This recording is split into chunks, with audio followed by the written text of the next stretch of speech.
Hey, welcome to the Outpost. This evening, we're going to play a modern game using the Tiny D6 system by Galvanite Games, who has tiny dungeons, tiny wastelands, tiny frontiers, tiny gods, and hopefully one day we'll get the tiny gunfighters that I've been waiting on since January. I hope we get it soon because we definitely want to try out a Western game.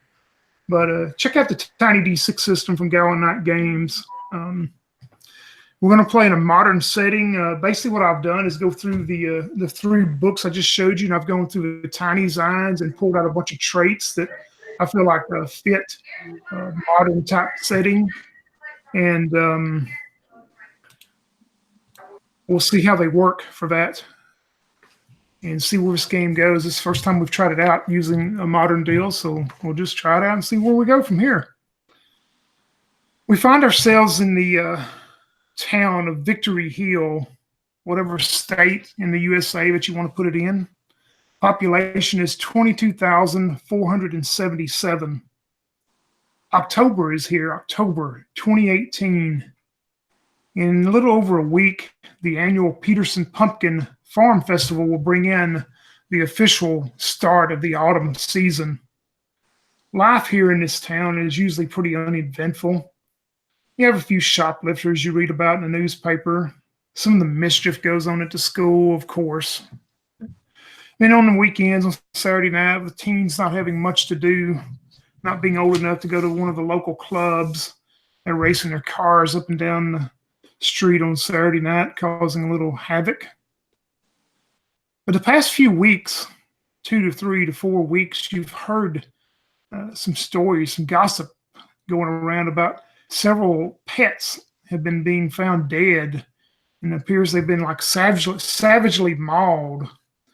And of course, the old timers will tell you all the wolves in the nearby hills haven't come down in several years to attack any of the farm animals or domestic animals. But now they're getting kind of worried, are the wolves coming out and attacking? If so, what are we going to do about it? But what type of predator could tear up the family cat or the family dog and leave them in such of a gruesome and savage fashion? Is there more to this than maybe a rogue wolf coming down out of the hills? We go to Tuesday, October 16th of 2018. It's about a week and a half, like I say, before the annual festival where the townsfolk and several neighboring towns people come to the pumpkin festival. When we start out that morning, as we hear either the news being broadcast on the radio or broadcast on the local TV station, as we come to character introductions, and you hear local police report a body has been found in the alley between Dixon's Furniture and the sherbet shop. Details are very vague at this point. Our own reporter, Stephanie Smith, is en route to the scene and will provide us with a detailed update as soon as possible. You better grab your coat. It looks like cold weather has arrived early this year. Crystal, start us out. Tell me about your character and all that and what you're doing that morning when you hear the news. I'm playing a character whose name is Steffi Spencer. She's grew up in Victory Hill her whole life, went to high school there and everything. She's currently a customer service representative at the local bookstore called the Book Basement.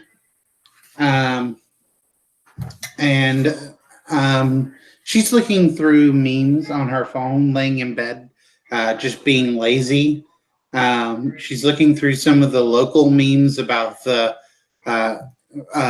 these mauled animals have been trending lately in her local area.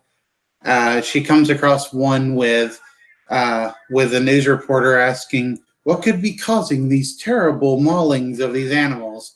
And below it is a picture of crazy alien guy saying, "I'm not saying it's aliens, but it's aliens." And she giggles to herself as the news report then starts to play about the body between the furniture store and the the sherbet shop, and her heart skips a beat if she hears this, because the furniture store like is right across the street from where she works actually, and it's one of those things of like, oh wow, like that's like just so close to where I live, and this realization of like, what if I had been at work last night, and just this chill kind of runs up her spine, and as she tosses her phone down and turns up the TV to listen more intently. All right, sounds perfect to me. As Sophia starts out her morning, we jump to you, Jan. Tell us about your character and what's he doing that morning when he hears the news of a body. He's at the the coffee shop, the local coffee shop. He's asking the fella to give him a cup of Joe, and he's on his way to his office. And he glances at the TV and says, "Maulings, nonsense. Here, I'm pretty sure it's probably some kids bored and wanted to blow out some steam and ended up killing these pets or something." I'm playing a guy named John Johnson III. He's a risk manager at Huxley and Orwell Property Management. He's a man in his early 40s with perfectly parted hair. He wears a starched white business shirt with red tie, brown dress pants, and black dress shoes. He is a risk appraiser. He's there to, he's been hired by the Gravelstone Company to appraise the site that they recently, acquired. And he's there to make sure that there isn't any unexpected risk associated with the acquisition of the property. And he's on his way back to his office. Perfect. What's the name of this coffee shop you just went into? The Big Roll Coffee. Big Roll. Sounds good to me. We jump over to you, Mike. Tell us about who you're playing and what he's doing that morning when he hears the news. I'm playing Rusty Nails. Rusty is a EMT with the firefighting unit that's in town. He's going to be at the fire station. Once again, having found another box of kittens on the door to the station, he's trying to make sure that they're all scraped together. And in the background of the station house, you can hear the TV blaring, and he kind of looks up and sticks his head out the large bay door and looks down the street to see what activity is going on in the street down there. All right. As you're doing that, Rusty, Matt, we jump over to you if you can tell me who you're playing, what you're doing this morning when you hear the news come across the local. Okay, my character is Martin Jeffries. He's an out-of-town reporter for the Daily Scoop. He's basically he's heard of the strange deaths going on from the family pets. He's heard it on the grapevine, and he's in need of a really good story to save his ass with his boss. So he's headed to Victory Hill to see what he could find out. Is a typical kind of old school kind of reporter with like the long trench coat and the hat. He's a bit untidy. He drives a really old temperamental car that sometimes works. And he's at the diner in Victory Hill having some breakfast. And he just happens to sort of look up at the TV and notice is the news report about the deaths. About the death that's just happened in the town. So he basically grabs his sort of wallet, puts some like money on the counter.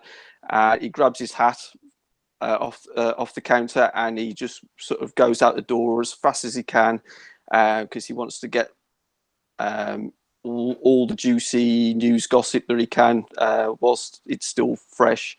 And as he walks out, he gets the half-like bottle of bourbon out of his inside sort of pocket and takes a big gulp of it, as he rushes out. Perfect. Perfect. And see, Alex, you usually always go first in games, but I saved you for last. Yeah, as I you can knew tell it. us. So I'm going to be playing a character whose name is Dragmir Sanjo Jovanik. He is goes by DJ Sanjo. He is a professional disc jockey at Club Starlight, which is the only nightclub in the city. He was born in Serbia, moved to Canada when he was 5, and then moved to the United States when he was 15. And now he is 27. All right. Where's he at this morning when he hears the news? He's so he lives at his parents' house, and he's trying to sleep because he's up late, but his mom's not having it. So he finally gets up and he goes to eat some cereal or something, and his mom is watching the news, and he's not really paying attention until he hears that, and he's like, ah, shit. That's the alleyway that you go down to get to the entrance of the nightclub I work at. I wonder if I knew the guy. Perfect. We'll jump back as we jump back to our firefighter EMT Rusty, and we jump back to the out of town news reporter.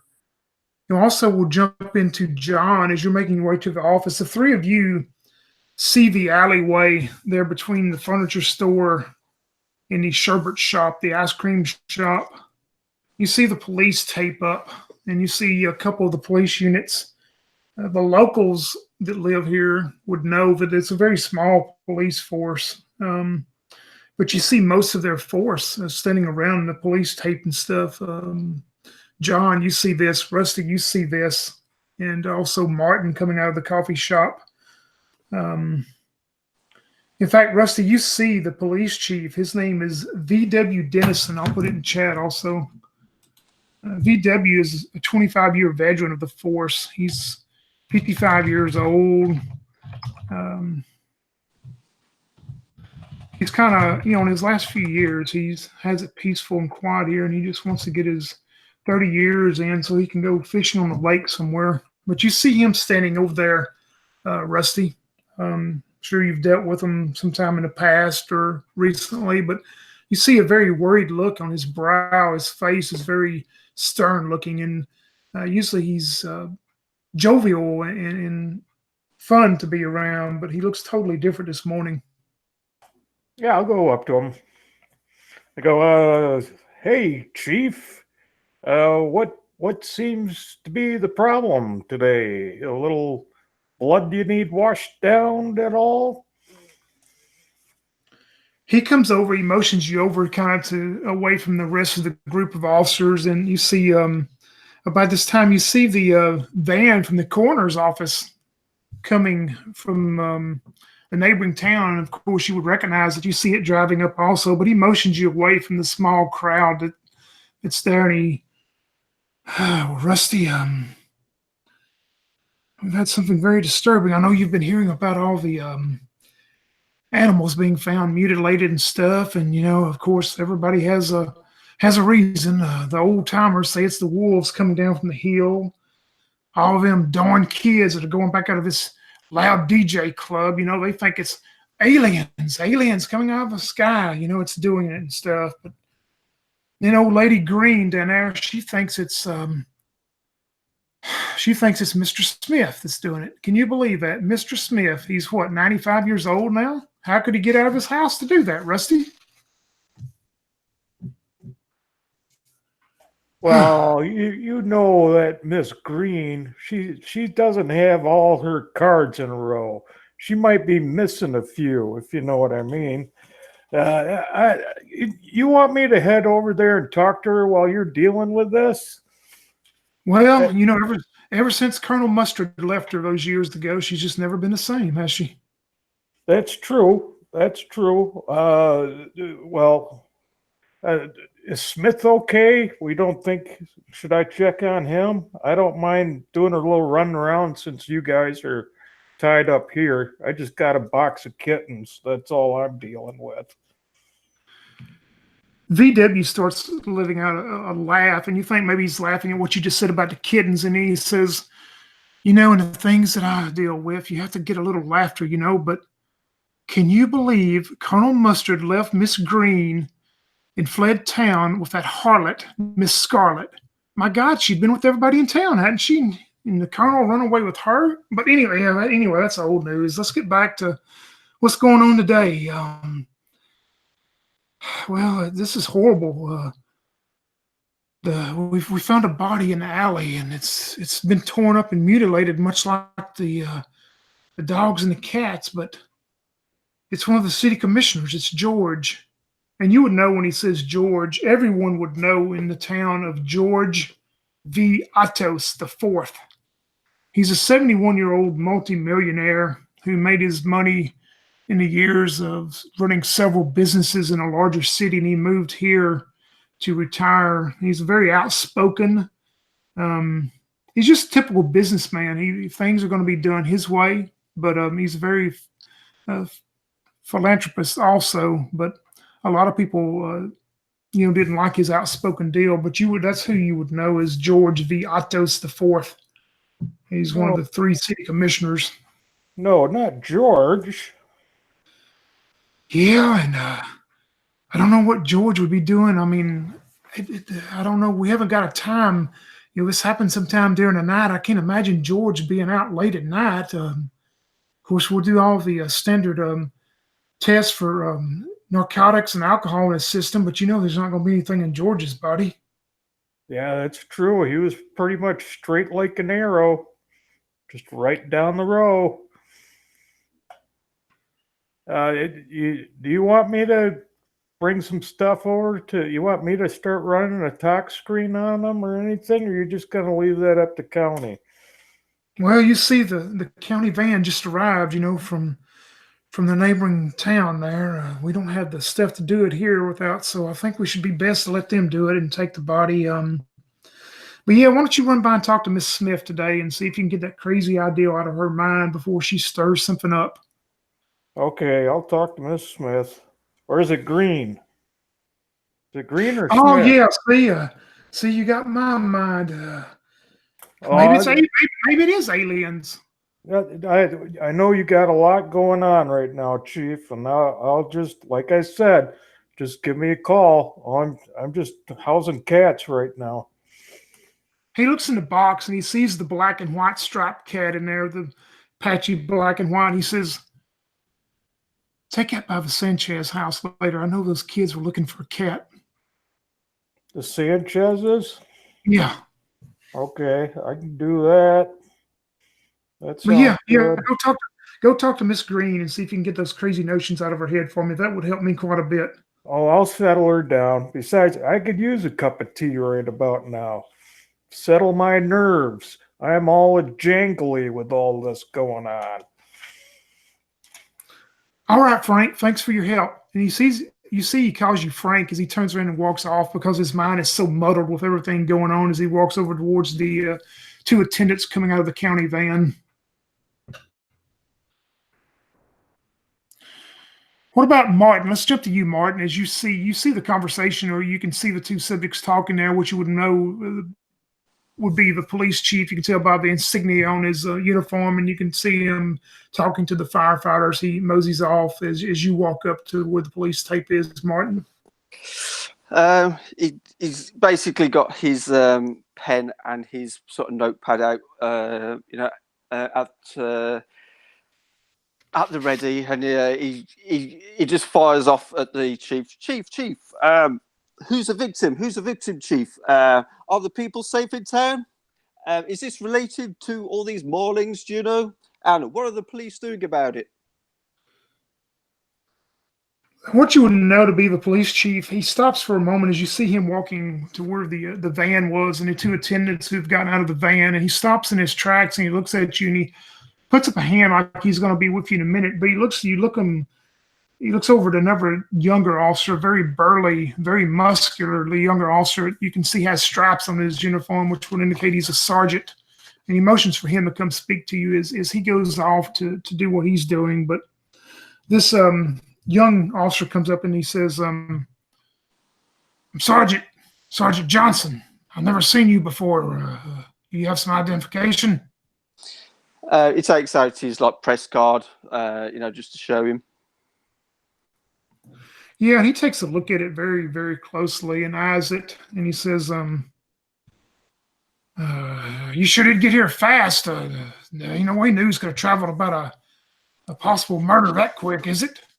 I was in town, just doing some reporting on the animal maulings, and I just happened to hear about this, so I got over here straight away. So is it related? Well, at this time, I can't comment on that. I can tell you it is one of our locals that I can't give out a name until we notify the next of kin, of course, but it is one of our locals, and it appears to be some type of random act as of now. But we'll have a briefing later this afternoon in front of City Hall if you'd like to come to that. Oh, yes, that would be brilliant. And he makes a few notes, and he takes out his camera, and he says, "Yes, thank you, Sergeant. So I'll be at the hall, later on." And then he sort of takes a few photographs of the scene that's going on, and then he sort of looks around to see where the firefighter went, because he thinks, that he seemed to know the chief like pretty well, so he's going to try and find him to see if he can get any more information from him. Yeah, you would see Rusty walking off with a box of cats. It appears he's Rusty, would you go back to the station, or are you just going to go on foot to see Miss Green and the Sanchez family? I'd go back to the station first. Yeah, you see him making his way back just down and across the street to one of the fire stations then. Right. I'll pursue, with a fast walk, and then as I get closer, I'll sort of jog over to him and say, "Hey there, the name's Martin. I say it's a really bad thing that's happened here. Do you know who it was that's been murdered?" Oh, murdered, you say? I thought he was mauled. Well, I'm just assuming murder, but because he's like a journalist, they tend to stretch the truth a bit, and they like the sensational, these sort of sensationalism. So, but yeah. It's like, well, it just seems a bit odd, don't you think? Do you think it's a wild animal? No, according to the chief, it's aliens or teenagers from the club. I sort of laugh at the at the aliens bit, and oh, by the way, I didn't catch your name, and I put my hand out to shake your hand. Oh, well, pleased to meet you, friend Rusty Nails. Pleased to meet you, sir. Yeah. But I take it you'll be going to the hall later to hear the briefing? As soon as I take care of the cats, yeah. I mean, well, then I got to go talk to this Miss Smith or Miss Green. Green, she's off her rocker again. I mean, she thinks that Mr. Smith is up to something again. So I guess I'll have to, well, I don't mind having tea with her, but yeah, this has got, do you want a cat? I got a couple of kittens here. Thank you for the offer, but yeah, so I'm from out of town, so I've got nowhere to keep a cat at the moment. I got a box. I got an extra box back at the station here. If you want to stick it in a box. No, I'm fine, honestly. But do you mind if I come with you at all? I mean, I'd be interested to Oh, you want to go talk to Miss Green? Yeah, or- yeah. Okay, then we gotta stop at the Sanchez's and drop off this black and white one. Oh, he's cute. Yeah, but yeah, well, they all look alike after a while. So yeah, no, but yeah, if you want to come with me, Miss Green, you want to just hop in my truck and we'll head out there then. Oh, yeah, that's brilliant. So yeah, I'll head with the firefighter. See if you can get any more juicy info. Perfect. As you two prepare to go visit with Miss Green, we jump to you for just a minute, John, as you're making your way to your office, and you see you would have seen all this interaction going on between the chief and you may not know Rusty personally, but you would know who he is from the fire department. You saw that. What would you like to do? Are you going to continue on to your office at this point? Yeah, he sees him and sees that it's yellow taped off. So he looks at Rusty and says, "Hey, Rusty, how you doing? Hey, Chief, what's going on here? Is Krispy Kreme opening up a shop here? Why it seems like actually all the town's cops are over here. What's going on? I need to get to my office." You see Sergeant Johnson, the muscular younger. When you say that about the donut shop, he runs up to the deal and he says, "Sir, you just need to move along. This is a crime scene. You just move along. There'll be a public release later at City Hall." Ah, God dang it! I need to get to my office so I could get some briefs. Hey, Rusty, what are you doing? You know what's going on over here? You want a cat? I got cats. Oh boy, that's not the type of cat that I'm going Lots for. of cats.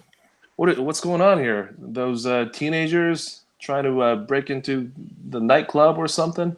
Yeah, teenagers or Miss Scarlet. I think that's something that he said too. He said, Miss Scarlet came back after she ran off with Colonel Mustard, and I Oh, Miss bet you- Scarlet. yeah. Hey, she's a nice one. Yeah, that Hottentot, Yeah. I mean, We had yeah. some good times. Yes.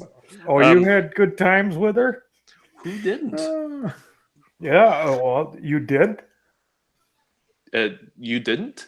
I didn't. No, I No. mean, I'm a. I wouldn't. I'm not saying I did, but I'm surprised that you didn't. I'm not that type of a person, sir. No, of course. Anyway, is it the DJ? What was this? What was that kid's name? DJ Sanjo that's stirring up trouble again around here? Yeah, it's him and his lousy good-for-nothing kids. Yeah, those partying punks. Get Yep. on my nerves. You know what I'm saying? Oh yeah, they get on my nerves too. Particularly Hey. when they just keep leaving cats everywhere. You Yeah. think they just keep their drugs and cats to themselves. Yeah, I am looking for different kind of cats. You know what I mean? But who's the fellow over here? Name's Martin. Pleased to meet you, sir. And I offer my hand out to shake you. Well, good to meet you. John Johnson, the third. Pleased to meet you, John. Yes. Who's this? Who's this? Sanjo, and I've got my pen and I've got my pad and pencil out, eagerly waiting to write his name and everything about him. Oh, he's this one crazy kid, the DJ in the only nightclub in this town. And, his name's been associated with various teenagers and young folks and hoodlum activities. You know how it is. Is there like a drug problem in this area, or? Well, I wouldn't say so. I mean, it's not like we live in the, those metropolitan areas. It's rampant. They're everywhere. Oh, come on. You don't He think doesn't sound someone, like- has got high and has gone out, and done this? We don't know. By the way, what do? You don't sound like you're from around here. No, I'm. Let's just say I'm trying to. I was in town, trying to get sort of reporting on the animal maulings, and yeah, I was. Oh, you're a reporter. Yeah, and I was watching the news this morning, and then I heard about the incident, so I rushed over there straight away. So, which paper are you working for? The Daily Scoop. Oh, yeah, I read that. Yes, Nice. it's a fine rag. Yeah, we ran an ad on Huxley and Orson property management not too long ago. Yeah, you Ah. guys gave a pretty good rate for that. Yeah, that's good. I By the use way, it. I'm the property manager. Excuse me, risk manager at Huxley and Orson Property Management. Yeah. Yeah, he's sort of writing all these things down, so of who's who and like who said what, just so he can put it into the article. So Well, I know one thing. After this game, nobody will ever think of the game of Clue in a different light. and he basically takes out his bourbon and offers it to you guys to see if you want to if you want to drink or not. Oh, say, don't mind if I do. And then It's he looks around. It's never too early. Yeah. Now you're speaking my language. He takes a sip. Ah, good stuff. Well, it seems like my work day is pretty much shot. Rusty, if you don't mind, I could just walk around and kill some time before the police activity subsides here, and I can access my office. Oh, well, do you want to pass out cats? Yeah, I could do that, I suppose. Well, here, this black and white one needs to go to the Sanchez's. Sanchez's. Oh, you mean the Sanchez is down the street? Yeah, I think so. All right. You know where Bob and Ethel are? Yeah, I think I do. The one they're always on their porch. Yeah. Okay, I think it's right there. All right. John, as soon as you reach for the box to pull out the beautiful black and white kitten to take to the Sanchez's, you hear the tinkling of a bicycle bell, and you turn and you see the teenage courier that you would know as part of the UBC, the United Bicycle Couriers, as he drives up to you on his bicycle, and he says, "Sir, sir," and he's pointing at you, John, and you see him pull out this envelope that says non-priority envelope. He says, I have a very important envelope here for you. It was post-dated, it was sent just 2 weeks ago. It was non-priority, so it got here as soon as it could, but can you sign here for me? And you see him take this mail envelope that would look like a priority mail envelope, except it says non-priority, and he hands it to you to sign. You're saying that it was sent out to me 2 weeks ago? Well, yes, they shipped it non-priority, so that it gets here when it gets here, Yeah, but the regular mail, it takes about 5 days. But 2 weeks, come on. All right, give me that. And he takes it and signs it. I wonder what it is. Yeah, and you see it's addressed to Huxley and Orwell Property Manager to the care of you, and you see a little scribbling down at the bottom of it says reference Gravelstone. There's no return address. But as you start to look at that or open it up, is that conversation. We're going to jump back to you, Sophia, as you're getting your morning started. Are you going to go into your bookstore, or what would you be doing? Yeah. After that, I get up and I'm starting to get ready because I have a shift soon. And I grab my phone, trying to think of who I know. And I remember Sanjo. We've met before. Sometimes I get off work from a late night shift. I'll go over to the club, and I've met him there.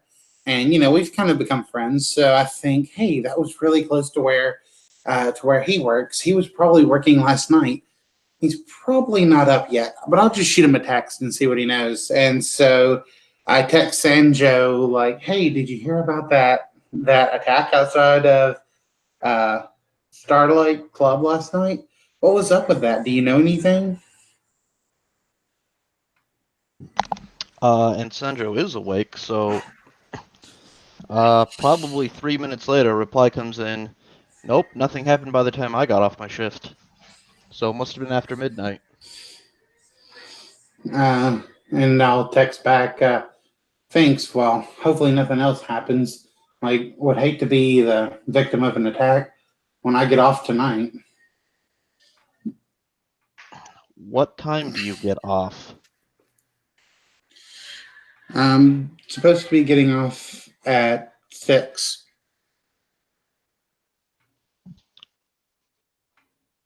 Then nothing. No response. You prepare and get yourself ready, Sophia, to go to the book basement to start your rather quiet and quaint day then. What about our reported teenage hoodlum, DJ Sanjo? What is he going to be doing? Well, like most 27-year-old teenagers, um, he doesn't sleep a lot, so he got kicked out of bed, so he ate, and he's gonna go check out the crime scene, see what's going on over there. I mean, if it's bad enough, he might actually not even have to go to work tonight, because if people can't go down that alleyway, that's the only way to get to the door to the club. So yeah, he's gonna go check it out.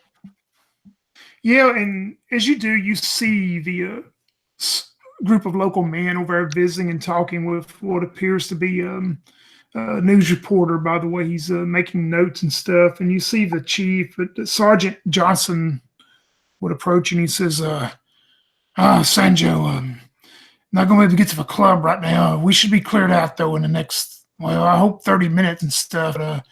You should be able to run as usual tonight. Just, you think you can just keep it a little bit quieter, though, when it gets after 11 and that last hour? Because there's been some complaints about the noise again. Hey, we're under city ordinance level. I'll try and keep it down, but you're gonna have a riot on your hands if people can't have their fun. So, what happened? What's the deal over here? Yeah, and for some reason, Johnson he likes you. He knows that deep down you're probably a pretty good person. So he kind of gets down. He says, well, I can't tell you who it was yet, but it's not just cats and dogs anymore. One of our local, those what do they call them? The upper class people. Yeah, not like you and me, of course. We work for a living, but he was found dead this morning. That's all I can tell you right now. Shit, you guys gonna be hanging out around here at nighttime? Make sure the area's safe. Yeah, we've been trying to get the council to put up those new guard lights down the alleys. They always say the budget's too low, but yeah, I'll make sure we got some extra night patrols over here. Well, I wouldn't be worried about it now. Bigwig guys are gonna suddenly care. Oh yeah, it'll probably the streets will be lined with gold now. All right, man. You be good. I'll make sure to call you up if I see anything funny at the club. Yeah, like I say, just come back in about an hour. I'm sure the street will be open alley. Yeah, I mean, peace, man. We jump back to you, John, as this non-priority envelope has been delivered to you, and you see the what was on the front of it, but no return address. He surveys the envelope, front and back, and lifts up that little tab and tears it open all the way across. And he opens it and takes out the content. Yeah, when you open it, you pull out, there's a packet of papers in there. Some of them appear to be some type of legal documents, it would appear, maybe copies of legal documents. And there's a handwritten note. And the note says, George is skimming money from Gravelstone. And it's handwritten in a cursive writing that you cannot tell. It appears to be a man's writing, but you're not 100% sure. And then down there it says P.S. Proof enclosed.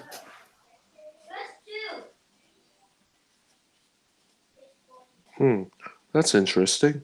He looks further into the envelope to see whatever the proof that this letter might be referring to. Is it the documents themselves?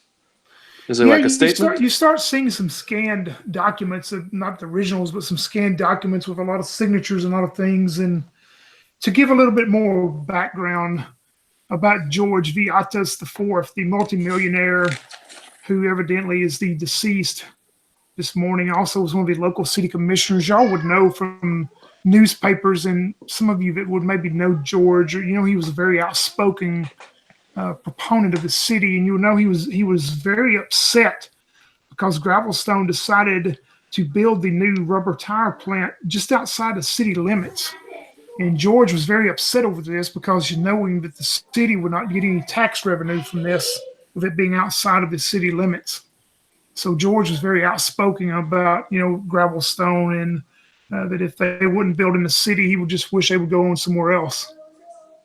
You would know this was in the newspapers and from rumors and chatter among the people. But yeah, once you start looking through these documents, you start seeing George's name and you see his signature on some papers, and it appears that just a quick glance at something that he was somehow involved with Gravelstone more than what the public would know. Whoa, this is heavy.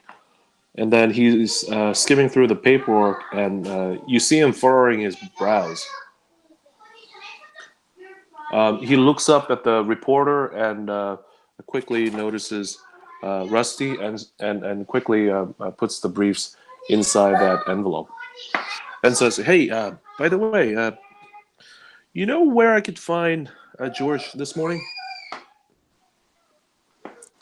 Who's George? Oh, George is one of the city commissioners. Oh, you mean Mr. Otto? Yeah, Oh.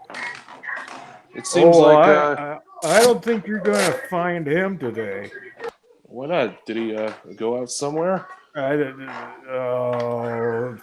think it was that Scarlet. You went out with Scarlet. He went out with Scarlet.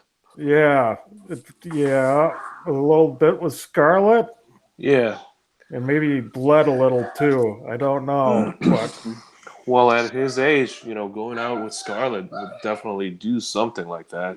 yeah, and I think he's still in the alleyway. What are you saying? Oh, nope, not saying that. Not going there. Oh, You no. know, Rusty, you got to loose, tell me what's going on. loose lips sink ships, and these words will never cross my mouth. I am never going to say that, Mr. Ottos is dead in that alleyway. Holy shit. This isn't good at all. I'm just sort of writing things down, like mad after hearing all this, because finding out who it is and. Yeah, and it was those teenager aliens that did it. Oh, you crack me up. The teenage aliens. So this George, can you tell me a bit more about him? Well, aside from the fact that he's dead, he's one of the most prominent folks from our George town. is dead? Did you just say George is dead? What, did the reporter say that? I didn't say it. Yeah, it's incredible. Oh man, I really need to get to my office. What? Don't forget the cat. Bring the cat to the Sanchez's. You know what? Cats can wait. Maybe I should take him with you, or you want to take the cats? And then I'll he take looks the at him. cat. Yeah, he gives the cats and yeah, I'll see you around, guys. And then he rushes back to the police line to see if he could get back into his office. I'll turn Yeah, to. I'm sorry. Go ahead. Yeah, I was just going to turn to sort of Rusty and say he seemed to get a bit flustered after he read that mail. I wonder what that's all about. I didn't notice that. I didn't notice that at all. It's, I was trying to peek a glimpse of of what he was reading, but I couldn't make it out. But I don't know. He just seemed to change after he started reading it. Yeah, well, I think it's when I said that George died that he changed. I mean, that's when I thought, but I didn't say that. Hey, Young, as you make your way to the police line, the chief will come up to you and have you escorted to your office. And also, if you'll check your Facebook messages, I just sent you a link to a deal that you can see. You find that newspaper article in those documents of what you're looking through. You find a copy of Okay. this newspaper, and you can read it and make do and however you want to handle it. I got you. We jump over to Right. So you, Sophia, as you're making your way. You're able to make it to your bookshop also. Yep. Yeah, I'm making it in, and as I do so, my boss, who he used to be a professor, and he still prefers to be called a professor. He shouts, Sophia, you're 10 minutes late again. I'm gonna be docking your pay. And she's like, yeah, whatever, Professor Plum. As she kind of like goes to clock in and try and put on her best smile for the day, having to work with the public. And she says, "Have you heard anything, Professor, about what happened across the street?" As soon as you say that to the professor, the doorbell clinks as your door opens. And as you and the professor turn and look, you would recognize it is Melanie Major. She is the one that owns the sherbet shop. She's a 34-year-old, and she come from up north. She still has a northern accent, probably from New Jersey. But as she comes in, the look of disbelief on her face, and she's a very beautiful, almost looks like she could be the sister to Miss Scarlet. But as she walks in, she says, "Did y'all hear? Did you hear the news? They found Mr. Atos. He was murdered in the alley here between our buildings." No way, Mr. Otto's? Yeah, Mr. Kine. He always looked out for the city. I mean, he always looked out for his pocketbook. Well, he was a kind gentleman, though. He gave money to. Well, he gave money to people to help him. Maybe, I don't know. I never heard anything about that. But who would murder him or just murder anybody? This town is so quiet and quaint. Yeah, I don't know. It's kind of freaky because it's just been so close. I mean, it's like right here. Feels like it could have been me. Well, what if it was some of those kids coming out of that darn club down there at the end of the alley? They get down there and they take those bullets and those drugs that are hidden in candy and stuff. I read about it when I was living in New Jersey. And so Sophia just starts to kind of like she's trying not to laugh, and she's having like a really hard, like, yeah, definitely, like, oh yes, those darn kids and their candy drugs. Well, it could drive them crazy. It could their mind. Mhm. They may have thought he was an alien or something. Yeah, definitely. I could see that, or a vampire, or a Well, vampire alien. I've got to go get the ice cream machines going anyway. I just wanted y'all to know that. And she turns around and walks out. Have a good day. And then she's like, and then she instantly takes out her phone and she texts Sojin like apparently it was Mr. Ottos. Perhaps the corporate rebellion has begun. Viva la revolution. Before you do that, or just as soon as you're getting your phone out, you said you still have perceptive, or you got rid of that? No, I got rid of it for lucky. Yeah, roll me 2d6 then, as you see Miss Major walk out to see if you observe something. Okay.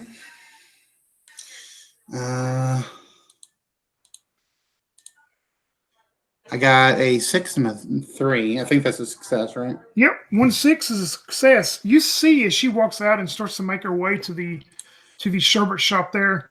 You also notice the furniture owner, David Dixon. It's been a family-owned business for years. He's the 36-year-old son. You see him walking down the sidewalk, and as he sees Miss Majors, you see him give her a real smile that is more than just a friendly smile, and kind of winks at her a couple of times. And you see her just kind of turn red face and keep walking onto her shop as you're getting your phone ready to send that message to the DJ. Interesting. Who could I gossip about who could I share this gossip with? Is what I'm thinking. But I'll still send that text to Sojin. Yeah, and you would know David is a married with children and all that. I mean, he's supposed to be one of the upstanding family-owned business personnel in town. Okay. DJ, you get the information that evidently the local philanthropist and multimillionaire city councilman George Atos is the body that has been found. How are you going to react? I mean, yeah, that's of all the rich people that could die, that's the one I'd want to die the least. You know, he was actually a good guy. Not a great guy. He was a rich, but like philanthropist. He wasn't poor like me. He could have given a lot more money up, but nice enough compared to those other selfish rich people who didn't give a small amount of their money away. So he's bummed. He replies back something like, "We'll know if there's fire in the streets." I'll probably come by later. Got nothing else to do. As soon as you send that reply back, DJ, one of your club members that come to the club almost every night, you would know him as Jimmy Talls. He's a very tall, lanky, probably about 22 years old. He comes running up to you and he says, "Man, you ain't gonna believe this, DJ. Let me tell you what happened last night. You ready?" Shit, yeah, what happened? Well, me and Bobby, we were out there on the main road, outside of town because we didn't want to get stopped for drag racing. But, man, we was driving by where they're going to build that new, whatever they're building out there, that big, what is it, a power plant or a tire plant or, hell, I don't know what they're putting out there. But, man, we was dragging down that road there and these strange lights, they just come across the path of the road there. It was clear last night. So, I mean, it wasn't foggy, but it wasn't another vehicle, but they just started coming out of the land there where they're breaking the land to build that building and stuff. They just come out across the road in front of us, man. We almost run off in the ditch. I don't know what it was. You think it could have been a UFO? Oh, man, aliens aren't real. You, Man, I wasn't, man. I swear I wasn't smoking. Wasn't even drinking. I was sober. Stone cold sober. Yeah, all right, man. You sure about that? Because you don't got to lie to me. Man, I promise. I'll go take one of those pee tests right now. All right. Yeah, you tell, Johnson over there? You tell, shit. No, what was... Man, he don't like me. Johnson thinks I'm a drug dealer, and I don't do that crap. Yeah, I know you don't. Man, I don't know why you got the reputation for that shit. You ain't done that in your whole life. I just can't get a job. Maybe I can get a job out there doing those potted plants or whatever they're going to do out there. I mean, no. I mean, hey, man, no plants. Nah, we don't do anything with plants. Chill, man. Yeah, I know you straight edge.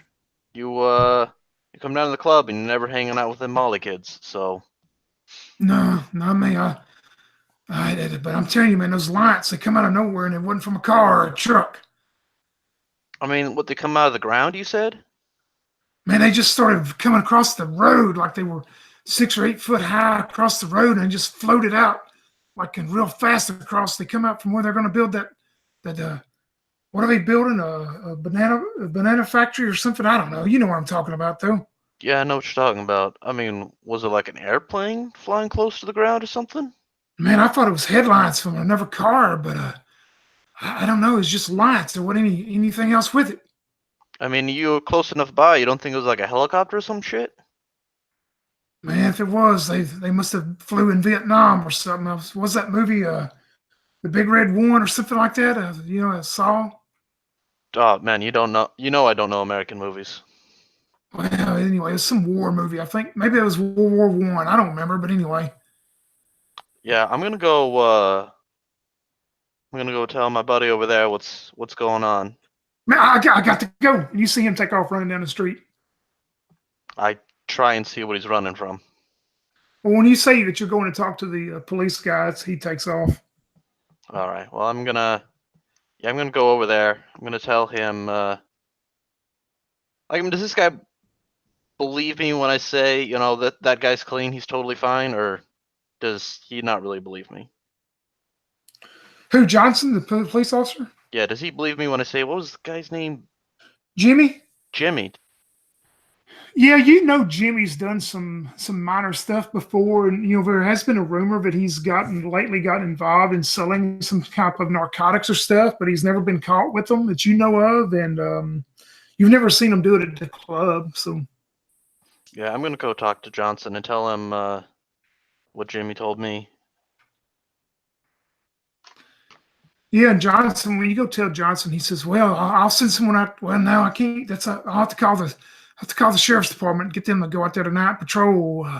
It was probably just one of those delivery trucks coming out of there. They're bringing a lot of material in. Yeah, maybe.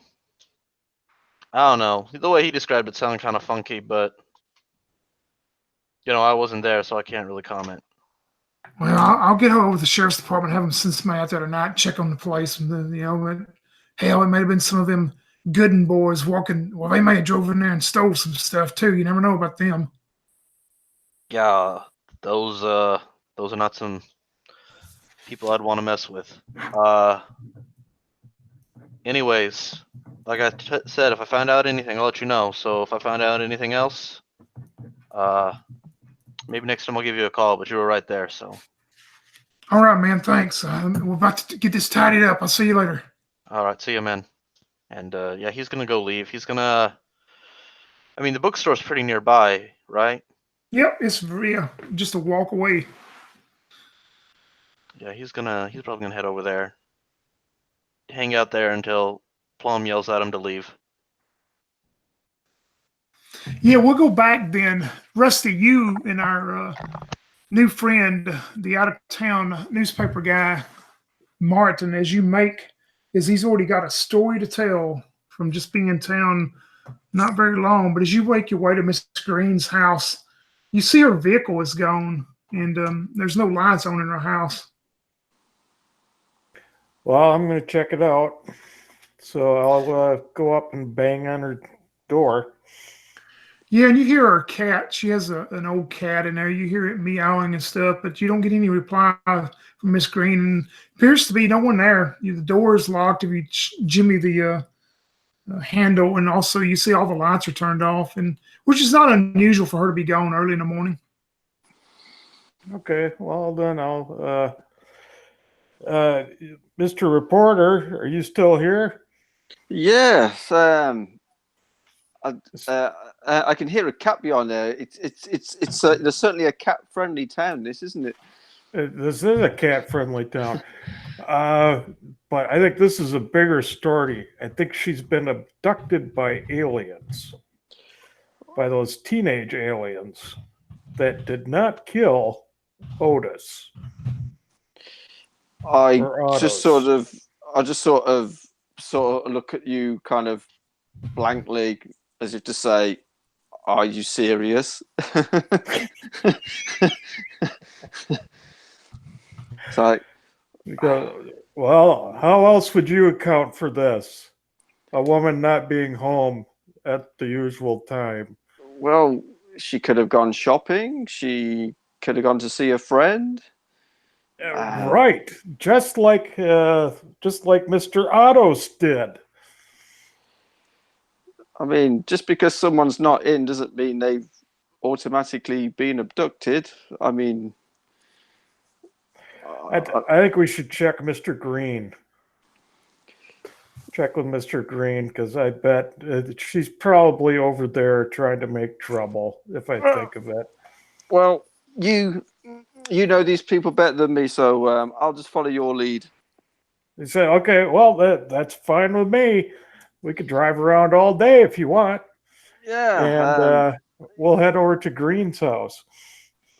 Yeah, it will actually be Mr. White that you're going to see. Oh, It's Mr. White, yes. Yeah, and Miss Green is whose house you just left. But yeah, as you make your way over there, you see Miss Green's car parked out front of Mr. White's house there, and you can hear a conversation going on inside. I'm going to go up there and knock on the door. Mr. White comes to the door and he says, "Hey, Rusty, me and Miss Green's having a morning coffee. Would you like to come in and have a cup? Well, who's this stranger now? I never seen him before." Oh, he's from the Daily Poop. He's a reporter that just keeps shoveling that. He's got some wacky story about one of the councilmen dying in an alley someplace. I don't know how he got that, but Yeah. so I am up for some tea. Yes, the name's Martin, and I put my hand out, shake his hand, and yeah, you don't want to believe everything that this guy's saying. We've only just met. Well, please, yes, y'all come on in. Miss Green just fill me in on all the local news. If you're one of those news boys, I'm sure you'd like to talk to her. She can tell you everything that goes on here. As long as it hasn't got anything to do with teenage space aliens, we're good. That's just on TV, you know. But as you two go in, you see Miss Green sitting there, and she says, "Well, Rusty, why aren't you at the scene?" Well, why aren't I? The chief said I could come back later. Oh, I heard it was a terrible thing that those wolves are attacked someone. Oh, Well, yeah, the wolves. yeah, they said they were having a kind of sort of press report going on at the I believe the town hall later on today. They're going to just fill in the town people what's going on apparently. So you've already heard about wolves? Is that? I thought that was just old news. Well, and as Mr. White steps in, he says, "Well, let me tell you now, Rusty, how old am I? 94 or 95 now?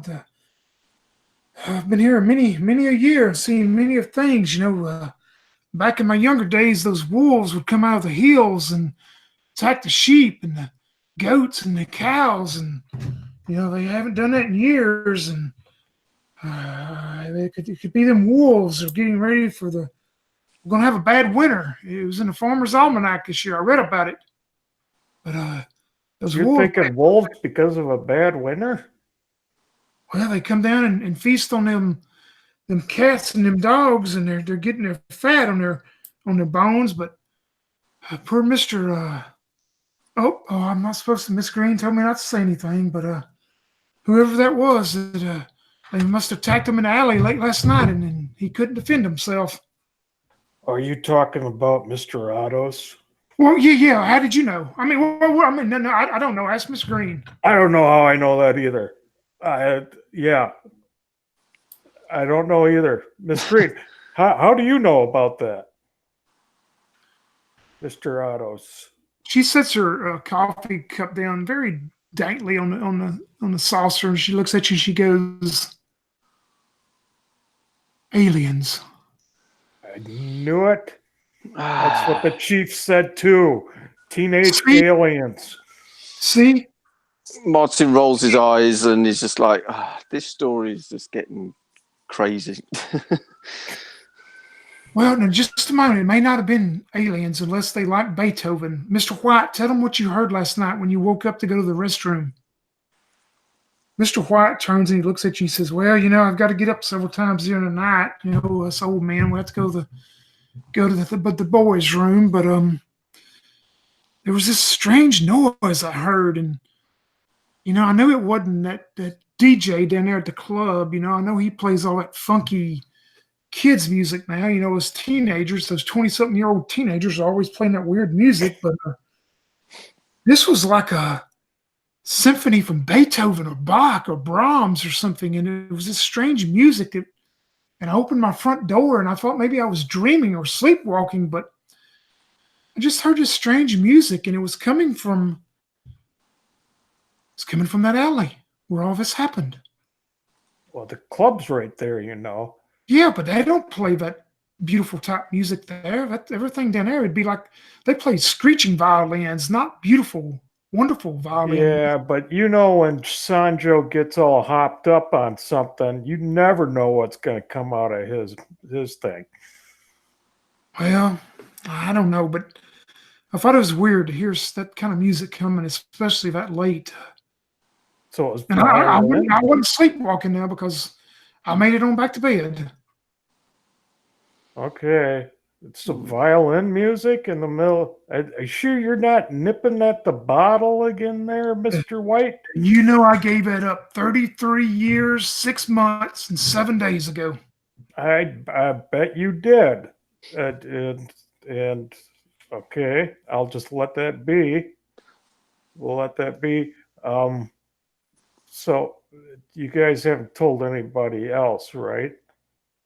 Miss White, I'm sorry, Miss Green. Now I get the names mixed up. Miss Green picks up her coffee cup and she says, "Rusty, you are gonna owe us an apology, me and Chief Dennison, when you find out and you see for yourself it's aliens that did this. And I'm gonna tell you something else. Miss Scarlet is behind this too." Well, I'm not making any bad assumptions about what you guys have been saying. I mean, it was Mr. Scoop over here that said that it was all poppycock. Yeah, Martin. That's right. Your name's Martin, right? I'm getting it. I'm getting it today. Yeah, it's Martin, and yeah, I mean, well, everyone keeps mentioning aliens, but yeah, there's no proof of aliens. But I mean, if it is aliens, awesome! I've got the best story ever. Well, are you sure it was violin music and not like organs, like on that Close Encounters show that they did? Ooh,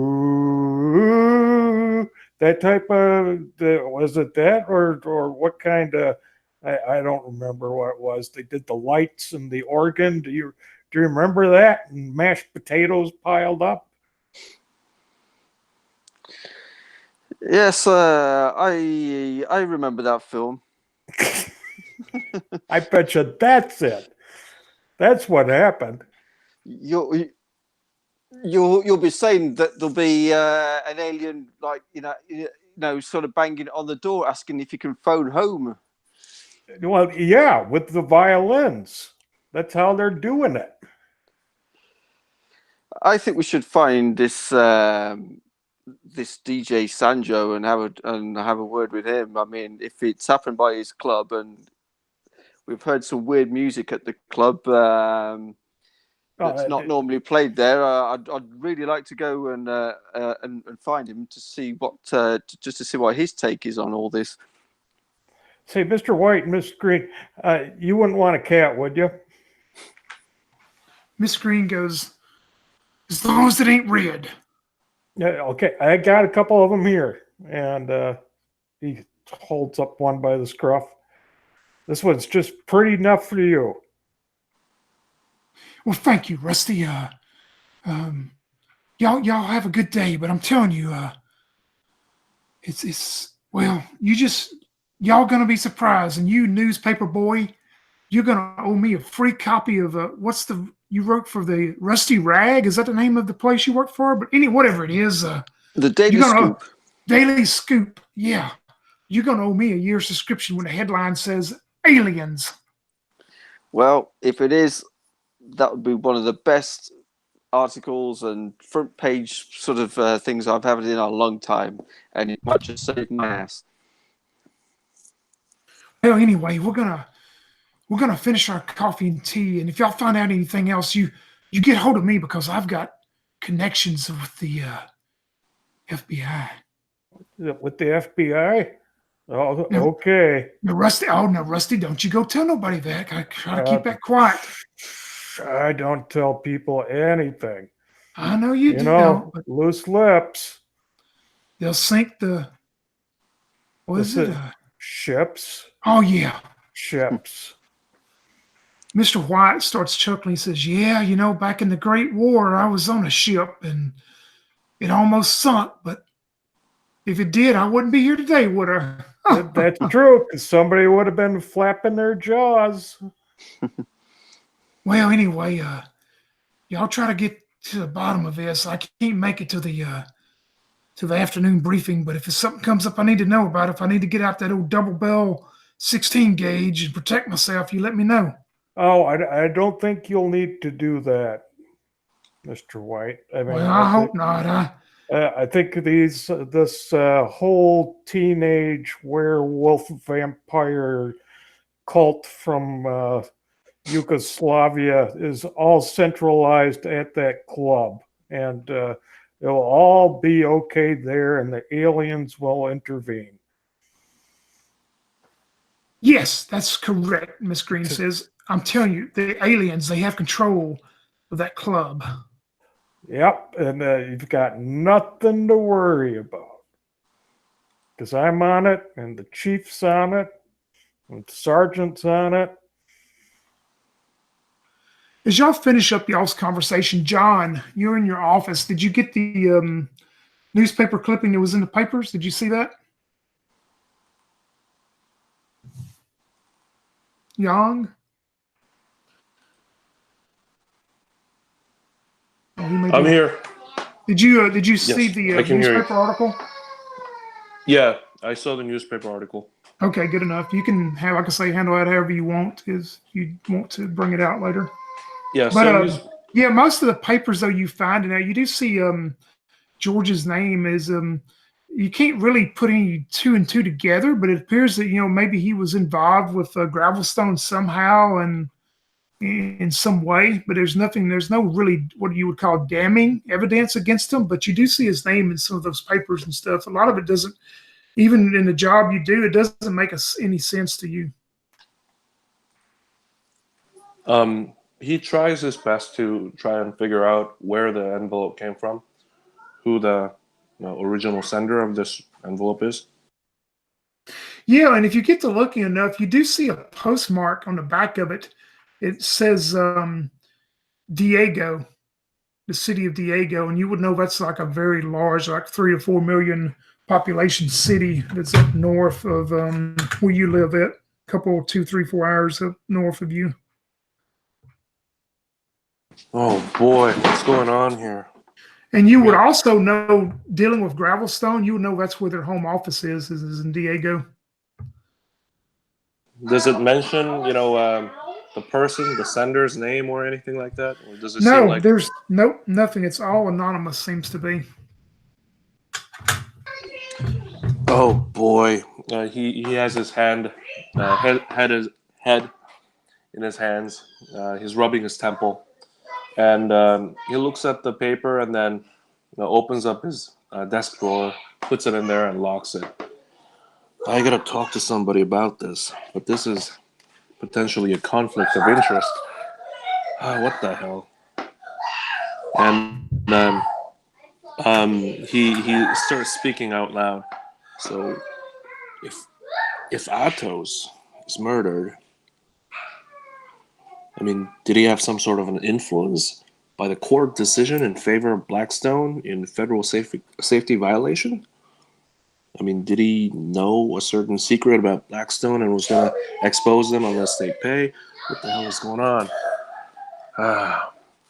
And then he locks it and gets up and gets down to actually picks up whatever paper or report journal that he usually takes when he surveys different sites, and gets down to the ground floor, getting ready to go to the gravel stone site. Yeah, and about that time, you hear at the front doors. You look and you see the newspaper boys come by, and he's thrown out the Hall Street Journal, not Wall, but Hall, the Hall Street Journal, which you would know is a big business newspaper. And if you go and get it and open up the front page, Hmm. down at the bottom, there's a small article that says Gravelstone Corporation set to have record year. It shows how their stocks are up and shows how they're building all these new plants across the U.S. and all that. It's just a very short, small article about how Gravelstone is set to have a record year this year. Using my knowledge trait, I believe. Does he have any clue on what sort of business Gravelstone is publicly engaged in? Yeah, you're going to use which trade is it? It's education, educated. Yeah, let me pull that up. Yeah, you would recall roll 3d6, and I'll let you know. That's advantage, gives you advantage to have. 3d6. Okay, oh, I'm sorry. Yep, 3d6. If you get a 5 or 6, let me know. Yeah, I got 2, 1 5 and 1 6. So All yeah. right, perfect. Yeah, you would know from your dealings with Gravelstone and what little you're doing with them with the property inspection stuff here. You know that they're involved in building a lot of large industrial plants, and the plant they're building here just outside of Victory Hill is going to be manufacturing rubber tires for mainly like large construction equipment and stuff. But you would know that's their main deal they deal with is in rubber and rubber tires, things as that. But they seem to be branching out lately in several different areas. That they're one of the fastest growing corporations in the world. Cool.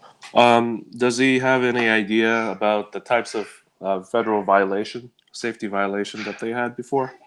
No, with that newspaper article you got, this is the first you've ever heard it mentioned before. I mean, with that coming from where you are, news like that doesn't travel well. But when you read that newspaper article, this is the first you've ever heard of anybody saying anything negative about them like that.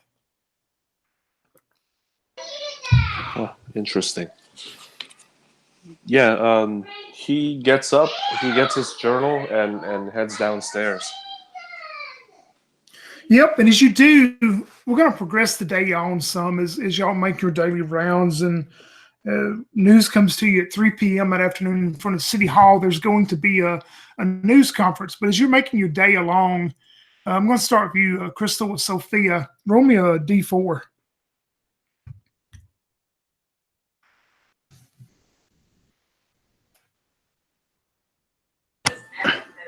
D4. Yep, and let me know what you get. A 1.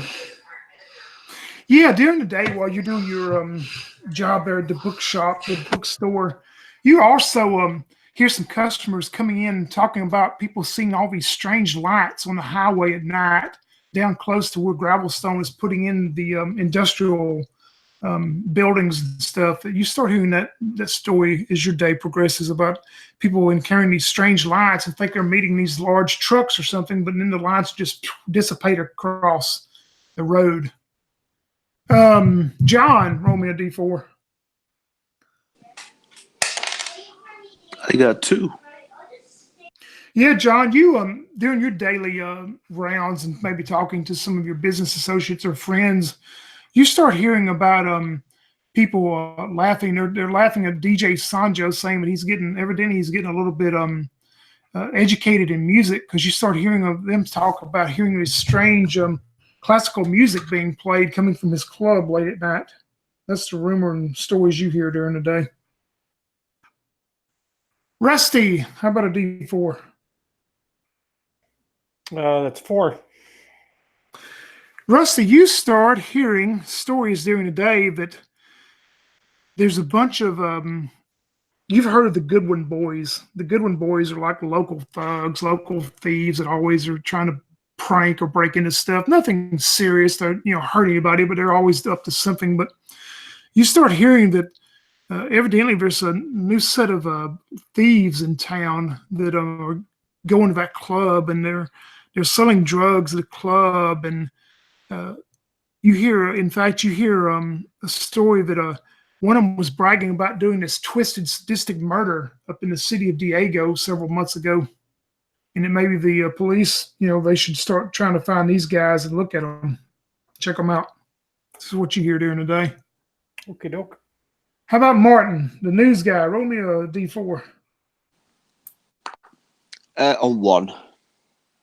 Yeah, you talk to some people during the day. A lot of people won't talk to you since you're not from here. When they find out you're a news reporter, they just I don't know anything about it. But you hear a few people start talking about those odd lights that are being seen late at night on the highway there next to where Gravelstone is supposed to build their new multi-million-dollar building. You start hearing that same story about these weird lights on the highway, and a lot of people are saying, "Well, it looks like a big truck coming out of the Gravelstone there," but of course it's not. It's just these weird lights.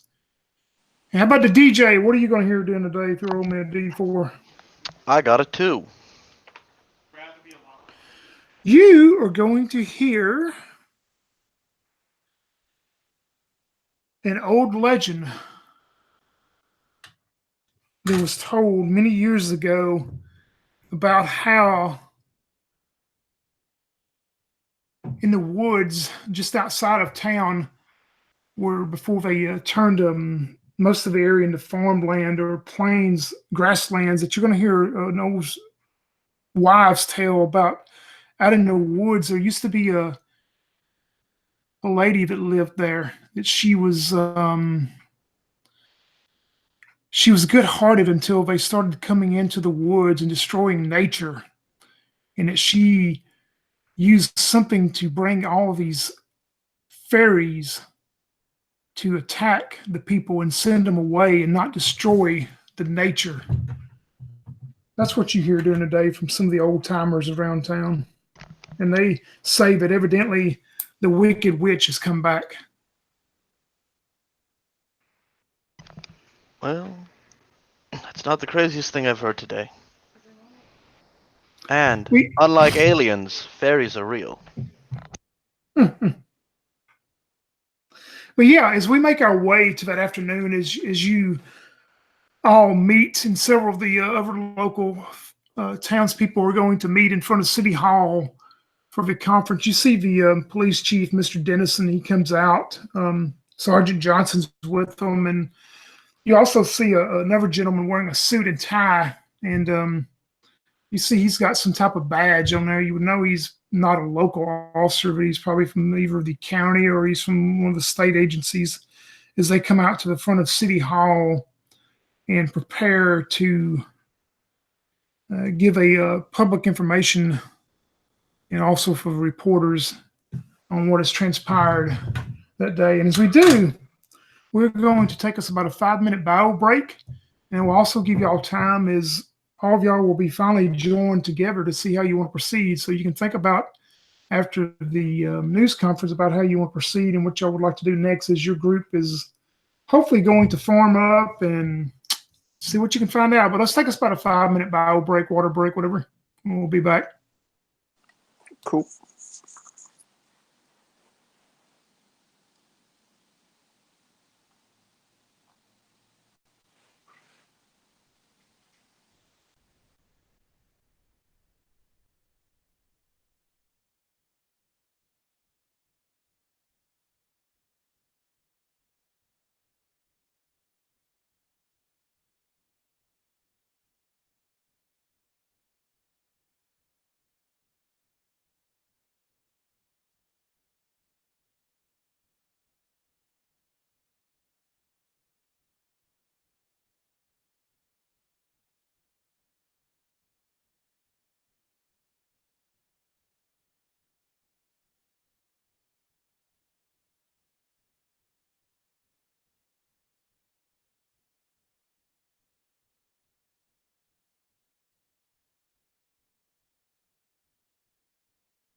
All right, I am back in the chair. Awesome.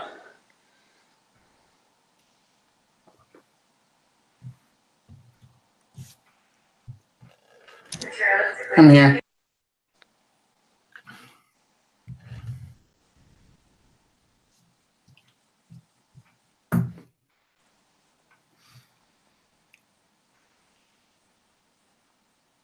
Crystal, you still that new computer still working good? Yeah, I'm still trying to get my files transferred from the old one. Like, I don't know. I think the old computer is just such crap. It won't even do the files correctly. Like it keeps pausing. Like it'll just randomly pause and not upload them to my external hard drive. Huh.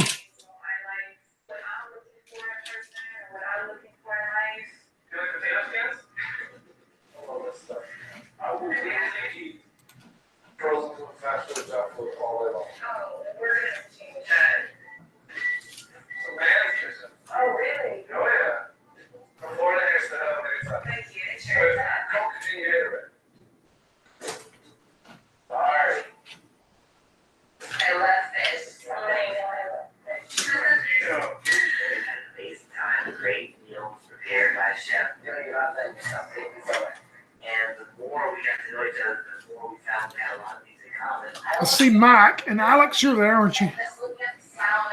I'm always here. Of course you Where else would I are. Mhm.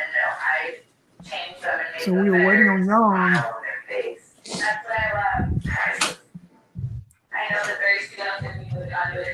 I joke that I live at my desk, but now that I'm going to work from home, I have another desk up in my room, and I'm going to live at my desk. I'm going to never not be at a desk. I don't even have to get in my car anymore to go to work.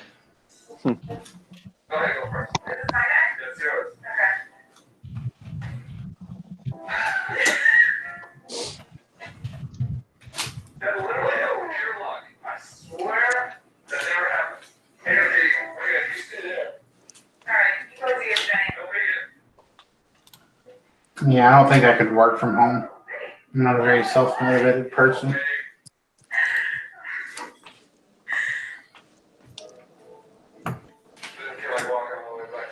Well, if I put the desk in my room, I'm not going to get distracted by shit. That would be the key right there. Is no distractions. Yeah, well, I mean, it's upstairs, so there you go. Can't be distracted if I'm the only thing that's up in that room.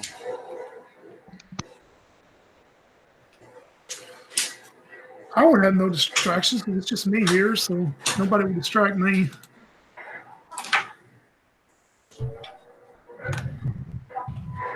Besides myself. They have a big sliding glass window on my office door, and I have this chickadee that's constantly banging on it Huh. every 5-10 minutes. And then I also get a couple of ducks every once in a while when it's really cold and the wind is blowing bad. They'll come and they'll lay up against the door and they'll peck at it. So just when you think that you've totally isolated, yes, something will find a way to distract you. I think I would be like you. Nature would get me. It'd either be birds or Yeah. owl or coyotes or something. Yeah, well, I don't have to worry about that because I've seen like 4 birds the entire time I've lived here. Wow. It's, That's the concrete jungle, huh? You know, we're not quite like I'm near the city, but I'm not actually like I'm in city limits, but I'm not near downtown. But there's squirrels, but they can't climb houses, and I think there's some like cats roaming around the place, and I think they kill all the birds because I never see any birds. Wow, that's strange.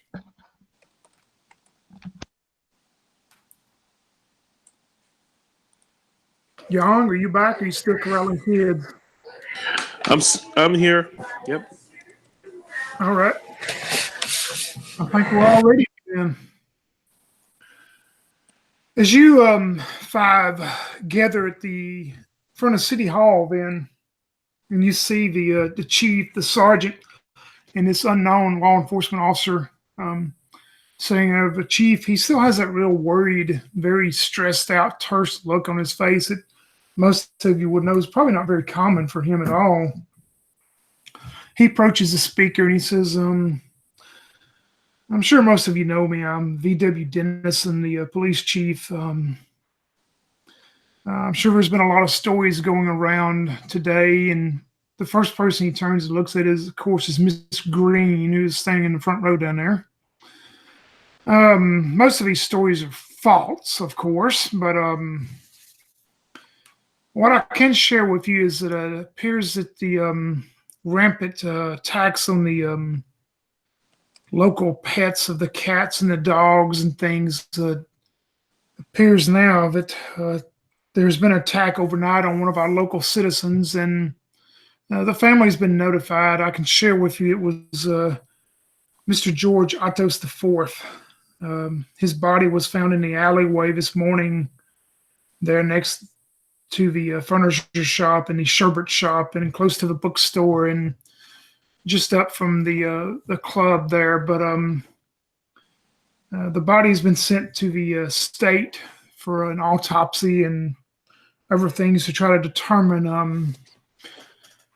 It would appear that it possibly is from some type of animal that has done this.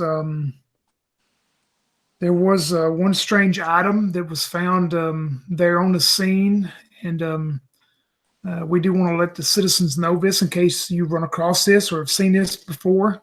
And he holds up this very small sachet, very small bag. It appears to be this old brown-looking leather. And he says, this brown bag was found there and never has been seen before that we know of. It will be also sent off with the state here. In fact, a representative from the state investigative agency is here, and he points towards the man in the suit. We're not going to entertain any questions. That is pretty much all I can advise you right now. There will be another update in tomorrow afternoon at the same time. I'm going to turn it over now to Mr. Harwell. He's an investigator from the state agency. The gentleman in the suit walks up to the mic. He says, I am Davis Harwell. I am with the state law enforcement agency. I'm an investigator with them. I was contacted by your chief here to come down and investigate the scene and also take in the items here and take them back to the state lab for investigation, for analysis. And he takes the bag from the chief and he holds up also and he says, if any of you have ever seen this before in the town or had any dealings with this, you may contact me or you may contact the chief or any of his officers here. If you do not feel like doing it in the public, you can, of course, contact us in private also. But all I can say at this time, it is ruled a unknown death. We're not sure till results come back from the lab if this is going to be some attack from some animal or if we're dealing with something more devious in the way of a human that has done this. So there's nothing to indicate it's a homicide at this point. But would anybody have any questions?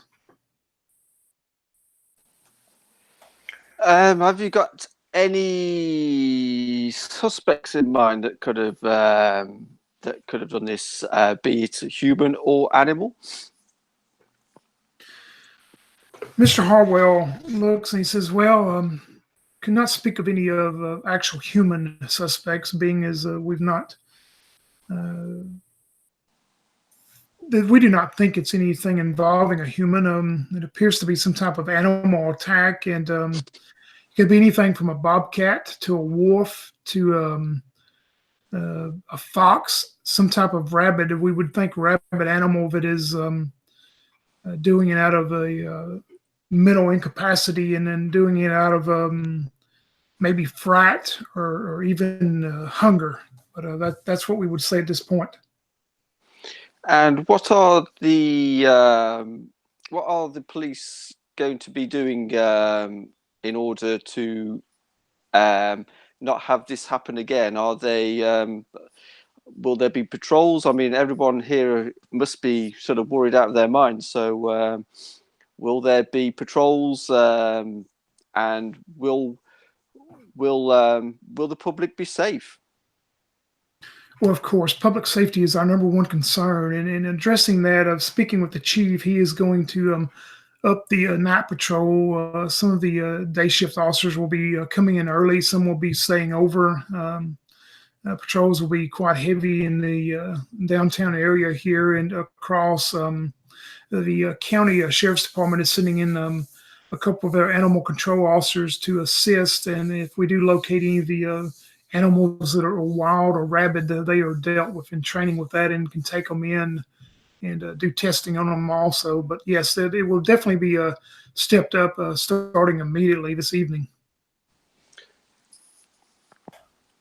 So you can say with great confidence that the Goodwin boys are not aliens and don't play violin music. The gentleman from the state agency looks to you when you say that, Rusty, and he, sir, I don't know what you're referencing to. I would have to refer that to Chief Dennison. Any other questions? Oh, don't listen to him. He's office rocker. You got any other leads, Anything else you would want to tell us in case, people wanted to look into it themselves?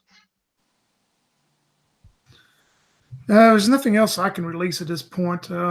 Just as the chief has said, there's probably wild stories and rumors going around, as they always are, from things such as this. But I would just say if you do anything on your own, I would definitely use caution. And if you run into anything that involves the human aspect of it, you need to contact the local law enforcement. Do not try to approach dangerous people yourself.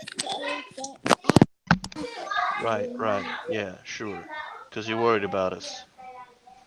Public safety is number one.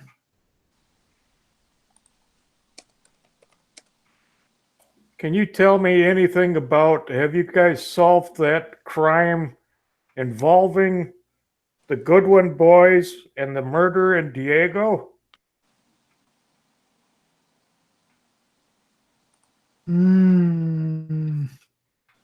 I have no reference to the Goodwin boys. If they're local, you would have to refer that to the Mr. Dennison, your local police chief, about them. As far as speaking on matters in the city of Diego, I have no comment on that.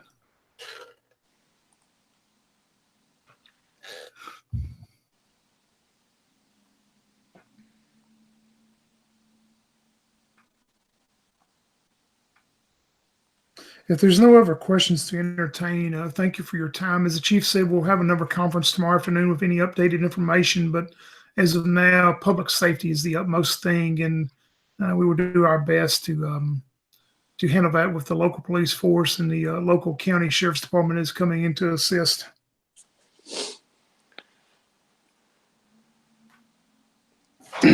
Out of character, how big was that bag that they showed? By looking at it, you would think it's probably about maybe 3 to 4 inches, maybe 3 or 4 inches, and maybe the circumference of it would just be a couple inches, and it was tied up. Not very big, kind of like a dice bag, a regular sized dice bag, you would think. Okay.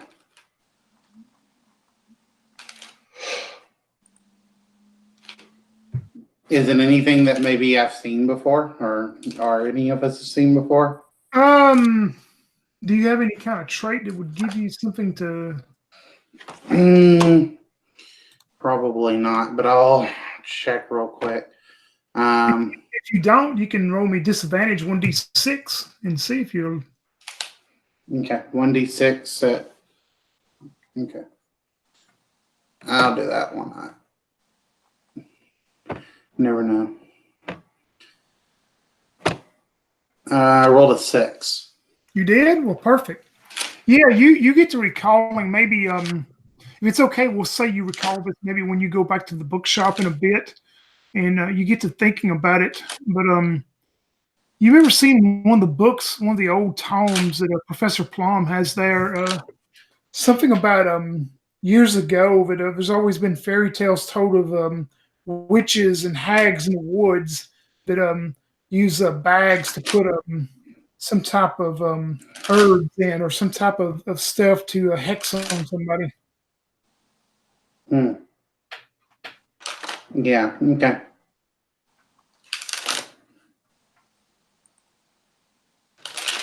Should I play that out now or what? Well, we'll see. If there's no other questions, the you see the conference break up, and people disperse back across, talking their rumors. Mr. Green is talking about aliens again, of course, and a lot of people, of course, are talking going down to the local coffee shop just to have uh, one of those cinnamon rolls and some coffee for the afternoon. But you five are still standing there, so however y'all want to play it out at this point, and what y'all would like to do as a group, y'all take it from here. Hey, Okay. I will. Sophie will walk over to what's his name? Sanjo? Sanjo. Yeah, the DJ. She walked over to him because he was talking about doing investigating on his own or whatever, and she's been thinking about that bag while the meeting was going on because she just knew she had seen it somewhere before, and so she goes up and she says, like, "Hey, are you really thinking about investigating this on your own?" No, of course not. You're coming with me. Well, you know that little bag they showed? Yeah. I seem to remember seeing something like that once. My boss, Professor Plum. He was a professor of cryptozoology or something. Anyway, he has these weird books in his office, and I've seen something like that in one of those books before. Oh, well, maybe you should bring the book when we go. But, bring some silver and some salt with you, because we're going into the woods. I don't see how silver and salt will help me in the woods, but okay. Well, because I already know what's happening. I talked to some of the old folks around here, and there is a witch in the woods. And she looks at you like she can't tell if you're joking or not. hey, funky music. You, DJ Sanjo. Hey, what's up? Hey, buddy. I was about the town, and I heard a rumor that you've been playing Beethoven or something. Is that true? Beethoven? I mean, a couple nights ago, I tried out Pockbell and dubstep. No, I'm talking about the night of the murder. Were you? No, the night of the murder was last night, right? That was retro night. We're playing mostly 70s garbage. Oh man, that's weird. Because I heard around the town that you were playing some sort of a classical music, Beethoven or Bach, or I don't know what it was. Yeah, I don't know who told you that, my man, but no one played that when I was there. I got You off my know, shift at midnight. I was home by 1, and you know me, I passed right out when I go to bed. yeah. By the way, sorry about that one night. I got a little bit too rowdy, got drunk, and I didn't mean to crash a party with you young folks. But once in a while, we old folks have to party too. Yeah, I mean, that's fine, man. Just, keep your hands to yourself. Yeah, but those girls were pretty hot.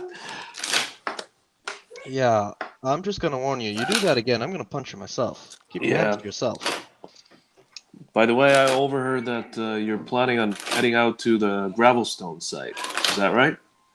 Probably more like, well, I mean, thereabouts. It's right next to the woods. Yeah. Well, I mean, as you know, it's my job to go out there, and I was going to survey the area. If you don't mind, you mind, traveling together? Oh, absolutely. The more the merrier. Yeah. Just make sure you bring some salt with you. Salt? What the hell? Oh, you know us Serbs and our crazy superstitions. Just trust me. Yeah. Well, if you're talking about superstition, I got one of these babies. He pulls out one of his, letter openers. It's a silver. It's a silver letter opener. He's like, yes, that would be perfect. Bring that. Yeah. Well, if you think salt's gonna help, maybe I should grab a packet of them from the local restaurant over here. Um, hold on a second. And then he runs over. He spots Martin and runs over there. Say, Martin, wasn't it? Yeah. He looks a bit sort of confused because he hasn't sort of met you yet, so he doesn't really know who you are. He's like, yes, and you are. Don't you remember me? We met last night, or was it yesterday morning with Rusty with the cats? Don't you remember? Oh yeah, yeah. Sorry, my mind's been Yeah, everywhere. John. John That's it, Johnson. Yeah, John. John John. Johnson. Yeah, yeah. Sorry, John. The the risk manager at Huxley and Orwell Property Management. And everybody knows me. Come on, man. yeah, yeah. Sorry. So you said you're a reporter, right? Yeah, I've been hearing rumours of someone was saying that they've seen strange lights at some place just outside of town, and I was planning on taking a drive over there to see if I could see anything, and just take a few photos whilst I'm out there. Just wondered if these lights have got anything to do with the animals. Because when people are driving and an animal runs out the Sure. road and you see, Sure. you know, Yeah. their eyes About light up. that. So About that, DJ Sanjo and we were planning on heading out there uh, to survey the site near Gravelstone.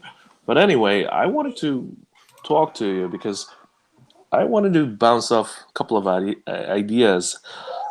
Remember when I got that package while we were standing around with oh Rusty? yeah, I remember. Right. I got something to show you. Maybe confidentiality between your source and the journalist still stands, correct? Oh yeah, I can change names to protect the innocent. All right. Let's briefly head over to my office. I'm going to show you something. Cool.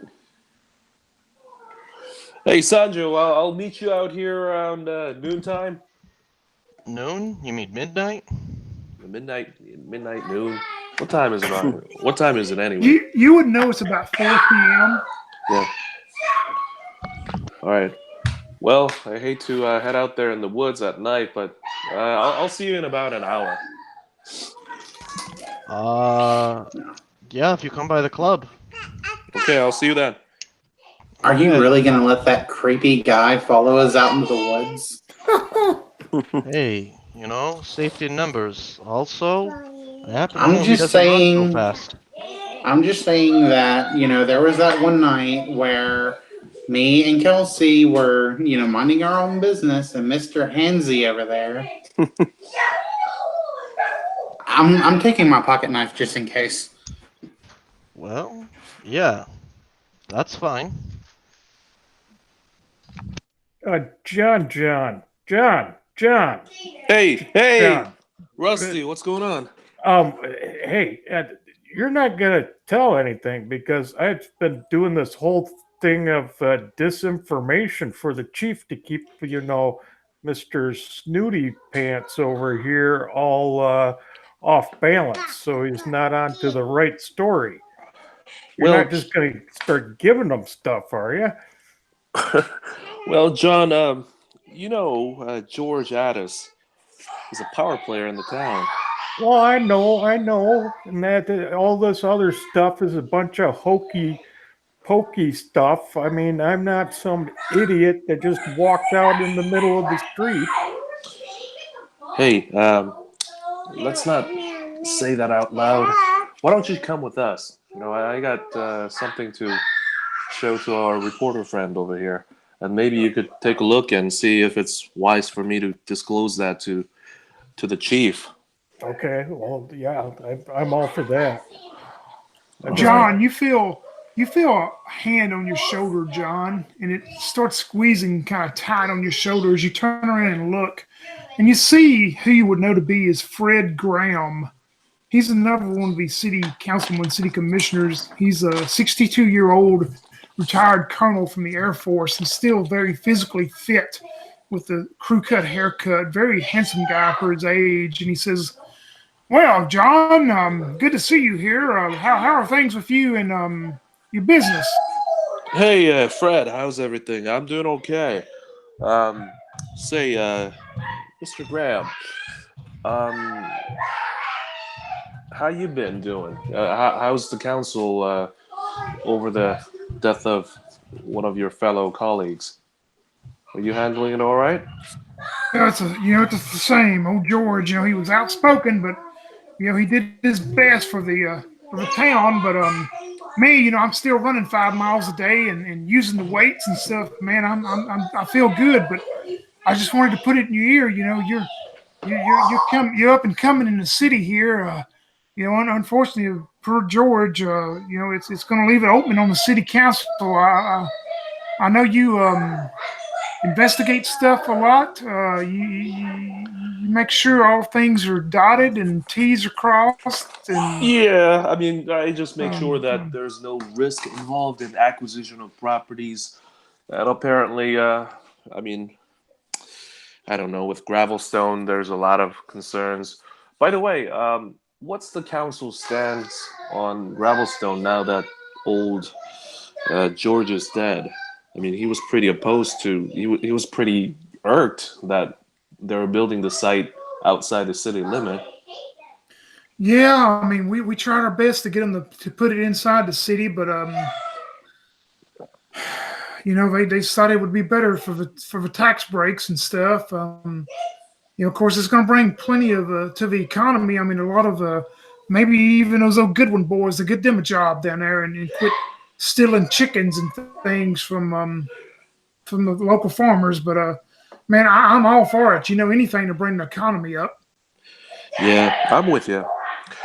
Well, it's good to talk to you, Fred. Yeah, By the way, I've got to get home and clean my 45 out because if they try to come after me, hey, they don't know who they're messing with. say, Fred, before you go, did George have any problem with Gravelstone that you know Well, of? Aside from him just being opposed to the fact that they're building the place outside the city limit. well, I mean, not that I know of. I mean, George and I were, we were amicable towards each other, but I mean, we weren't coffee buddies. Let's put it that way. Yeah, I gotcha. All right, you take care. We'll talk to you later, Fred. See you tomorrow. Be sure and check your mailbox. And he walks off. Will do.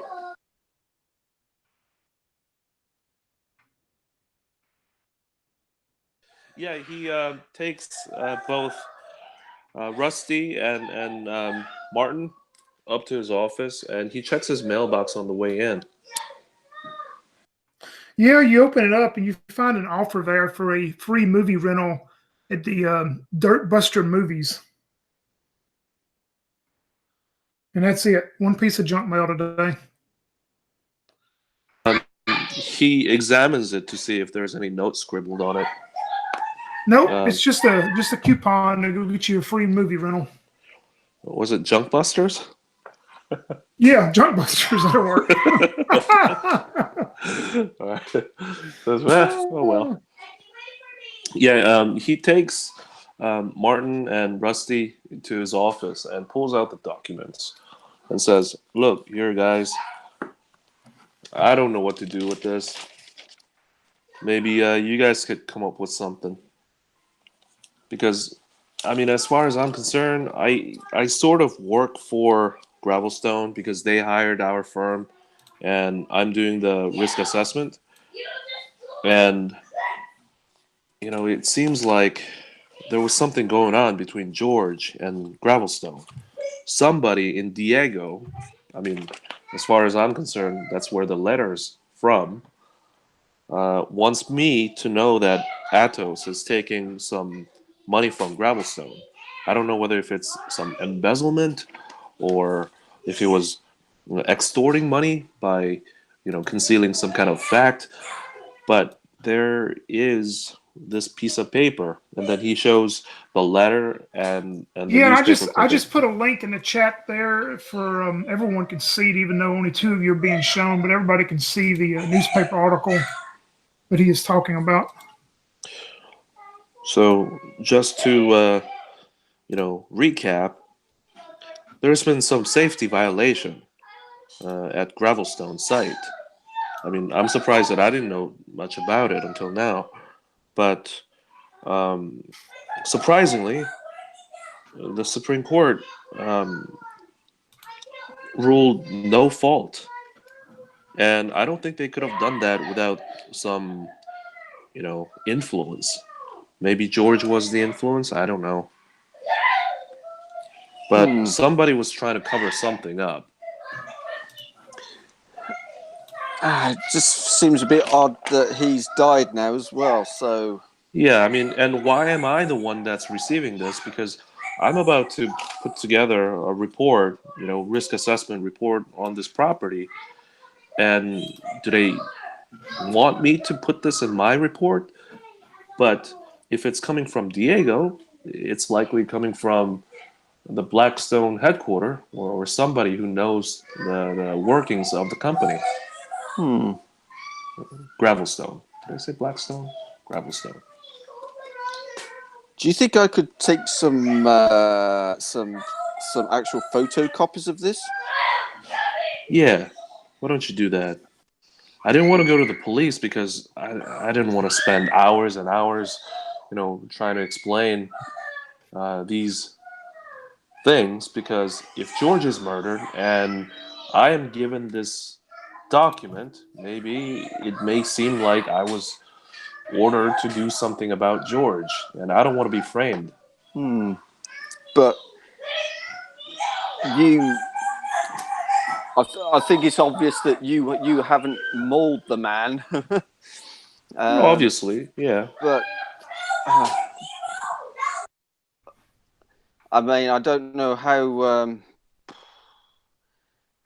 they can make it look. I mean, if he's been bumped off, I mean, how have they made it look like he's been mauled? Has somebody hired someone to get a wild animal to do this, to murder like pets, and then to murder him just to make it look like an accident? I mean, this is really fishy now. I think it's those Goodwin boys. They did a murder up in Diego, and I'm sure I've heard they've been messing around the club, and that's the alleyway that they found them in. And so when you start adding two to two together, you're gonna get those guys killing us in the alleyway. I mean, Well, that's one of the reasons why I talked to Sanjo out there, DJ Sanjo, the young kid. I was asking around the town, and it seems like on the alleyway, people heard some classical music, Beethoven, coming from the club. we heard the same actually. So what did he say about it? I haven't met Sandra, so I wasn't. I haven't been able to ask him, but what is he? what's his take on it? Well, I talked to him, and the kid says that it wasn't him. He says that he was playing some oldies or something, but it wasn't classical music. So I really have no clue on how to make of our situation here. I mean, I was actually going to be heading out there tonight, obviously, because I want to investigate these strange lights. I mean, I'm thinking people are seeing maybe the wild animal with its eyes just being caught in the headlights, and I just want to go out there with a camera and see if I can get some shots. And I mean, if you've got something to do with this site, you obviously know where it is and how to get there and all the ins and outs. So if you wouldn't mind coming along, I mean, that'd be awesome. Well, I suppose we could talk on the way, because I got my report that's due in 2 days, and I can't do that without surveying the site tonight. Yeah, that's cool. I mean, I can meet you. I can meet you later on. So when are you free? And Well, I told Sanjo that I was going to head out in about an hour. I'll meet him in about an hour out there. So, hey, Rusty, you want to come along too? We could use your help. Oh, sure, I'd be willing to help. I mean, yeah, your expertise in fire hazard would be nice. Well, and I don't want anybody to get hurt out there either. That would be horrible. I mean, running around in the fields out there, and I mean, don't be bringing any of those kittens with you, though. Oh no, we'll leave the cats behind. I mean, I'll have one of the other fellows look at them and take care of them. But no, I'll be there with the truck. You want me to bring the truck? Yeah, we'll go out there in your truck. Okay. Yeah, my car's a bit temperamental, so yeah, I'll jump in the truck. It sounds good to me. Might as well do it on the city's dime. Yeah, sounds good. And on the way out, he picks up a packet of packaged salt that he probably picked up from McDonald's or something like that. He left it in his office. Yep, y'all were able to do that as dark falls, and I'm taking it, Sophia, you and the DJ are going to ride out there in a car together.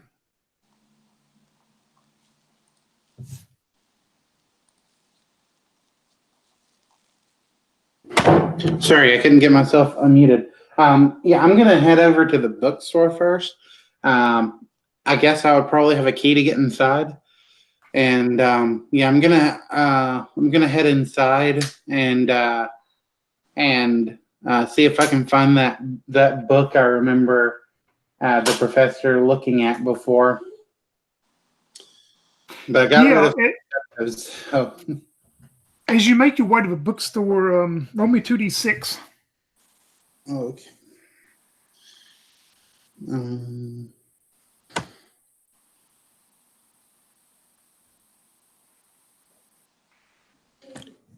1-5.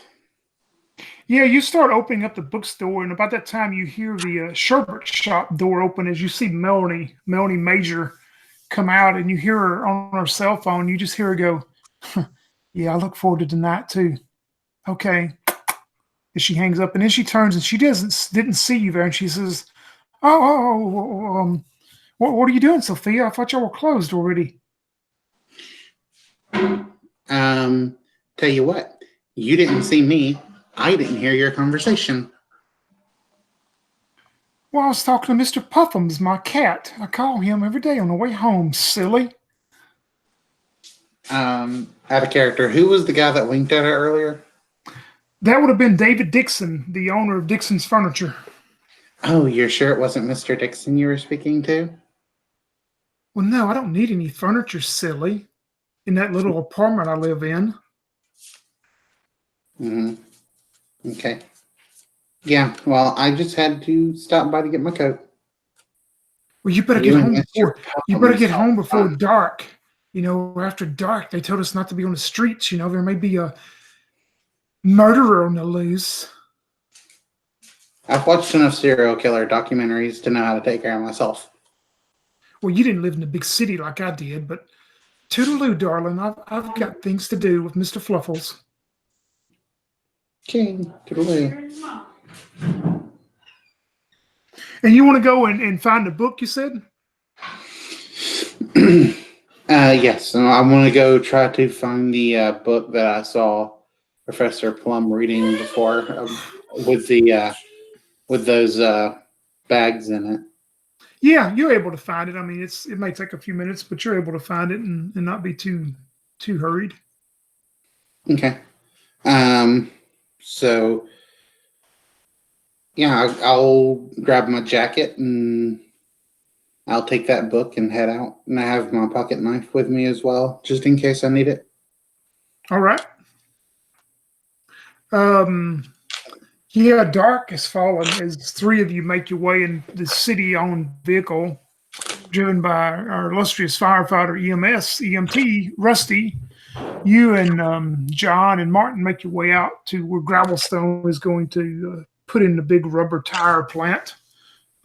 You get there first, you three do. And as you pull in, maybe in stuff, you see there's no type of security guards, or I mean, there's nothing to indicate any type of things. It's just open. The construction's not really begun. It's a bunch of material that is open. There's a lot of the excavation work that has been done with some equipment there, bulldozers, track hoes, different things of that such there. But you pull in, start milling around. You hear another vehicle coming in. You see the lights turn into where you are as they pull in, and you see it's a car, and you see DJ Sanjo, and Sophia get out of it as you five are there. I mean, that's not at all what I said my character was going to do, but okay. What did you say? I said my character wasn't going to go there until after midnight when he got off his shift at work. Oh, well, my fault, man. Yeah, he also was going to go talk to his mom before his shift. All right, Sophia, are you waiting till midnight to be picked up then? I mean, yeah, I guess if that's our plan, then yeah, I guess I'll go home and start reading on this book.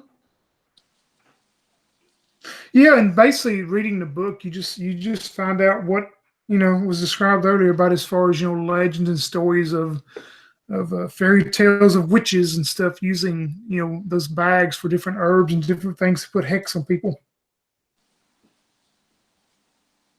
Okay.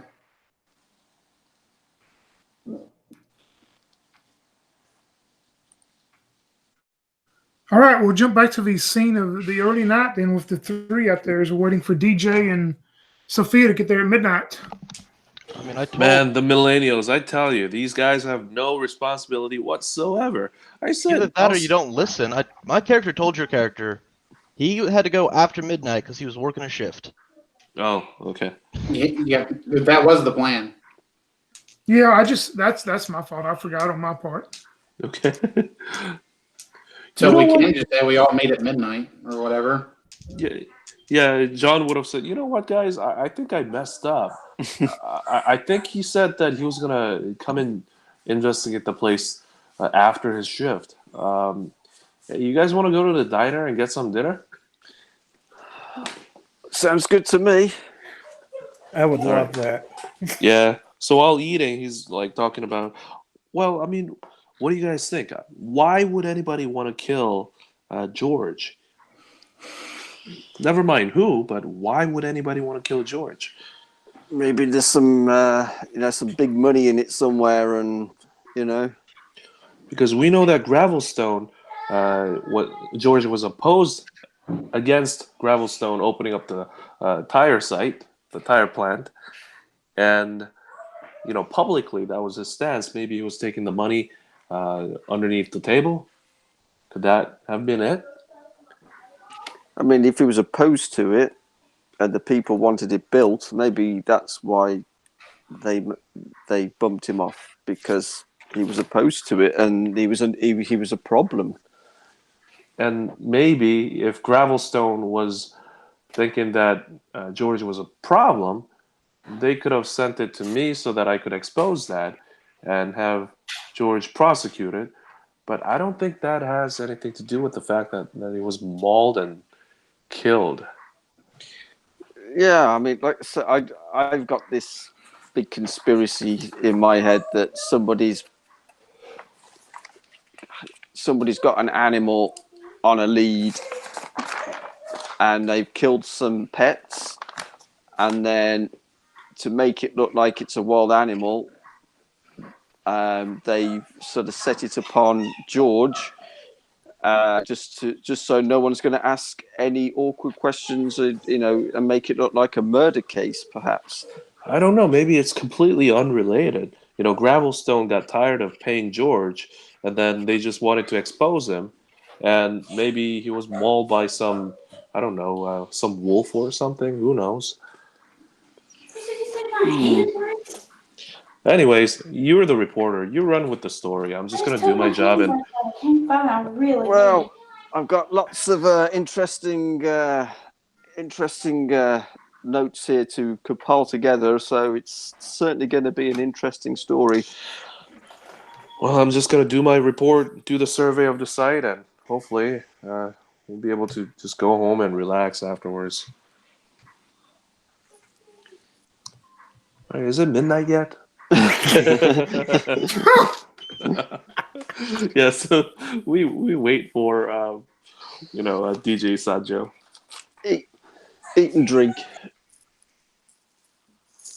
Yep, y'all come up with y'all's own conspiracy theories of what may or may not have transpired in the town of Victory Hill. DJ, tell us how you and Sophia, how y'all are gonna get out there and everything. Well, like I was saying, he's gonna go by his mom, who's super superstitious. Like, she's next level superstitious, and he's gonna get her advice, and she's totally all buying the whole it's fairies and witches and all that. And so he's gonna get, like, might not even be real, but magic powder from his mom to protect him. It's probably just salt mixed with other things. Perfect. When he gets off his shift at the club, there's a couple of bouncers who get off at that time too, and he tries to convince them that they should come with him to check out the forest. Do you have anything? You're what, charismatic? I am charismatic. Roll me advantage in to see how you're going to influence them if you do. I got a success. Yeah, you roll me. I tell you what, roll me another one for each. Okay. Another success. Yeah, you talk to both of them, and they get well along with you and all that. They agree that they'll go home real quick and change clothes, and they'll come out there and meet you then. Good, and I say, great, because also I'm gonna need a ride. I don't have a car. Oh, well, okay. We'll pick you up then. About 30 minutes. Yeah, I'll be over at the bookstore. Yeah, as you go to the bookstore to meet Sophia, your two bouncer friends, what are their names, by the way? One's name is Ed, and the other's name is Alfonso. Ed and Alfonso. Mm-hmm. We'll see which one gets killed first, huh? Nope, Ed and Alfonso, they do. They come back and meet you at the bookstore, pick you and Sophia up. And eventually, just midnight, a little bit after midnight, all of y'all, 12:30 or whatever, y'all all arrive within 5 minutes of each other at the site of where Gravelstone is building the big plant. No strange lights were seen as y'all pull into Gravelstone. Mm.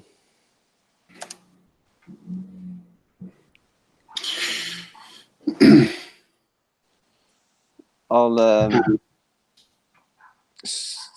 just start taking a few photos of the area with the flash. I know that's probably not the best thing to do, but he's he's just wanted to get his photos for his like sort of his newspaper article, so he's just like snapping away. All right. John yawns and says, "Oh, it's way past my bedtime, guys." Hey, Rusty, I didn't know you were going to be here. Do you have any more of those purple caps? Oh, it's you. I didn't know that you were gonna be here either. Say, how's your friend doing? I was talking to Rusty, but Yeah, well, no more cats. I left them all back at the station. I guess all that alien stuff was just a lot of bull, wasn't it? Because I ain't seen anything out here. There's no strange lights except for him flashing stuff. well, I mean, aliens aren't real. Yeah, right. That's what I was saying. Well, I mean, aliens could be real. It's just that, according to Drake's equation, it's very unlikely that we're gonna encounter an alien. Also, the lack of the complete lack of evidence. On seeing the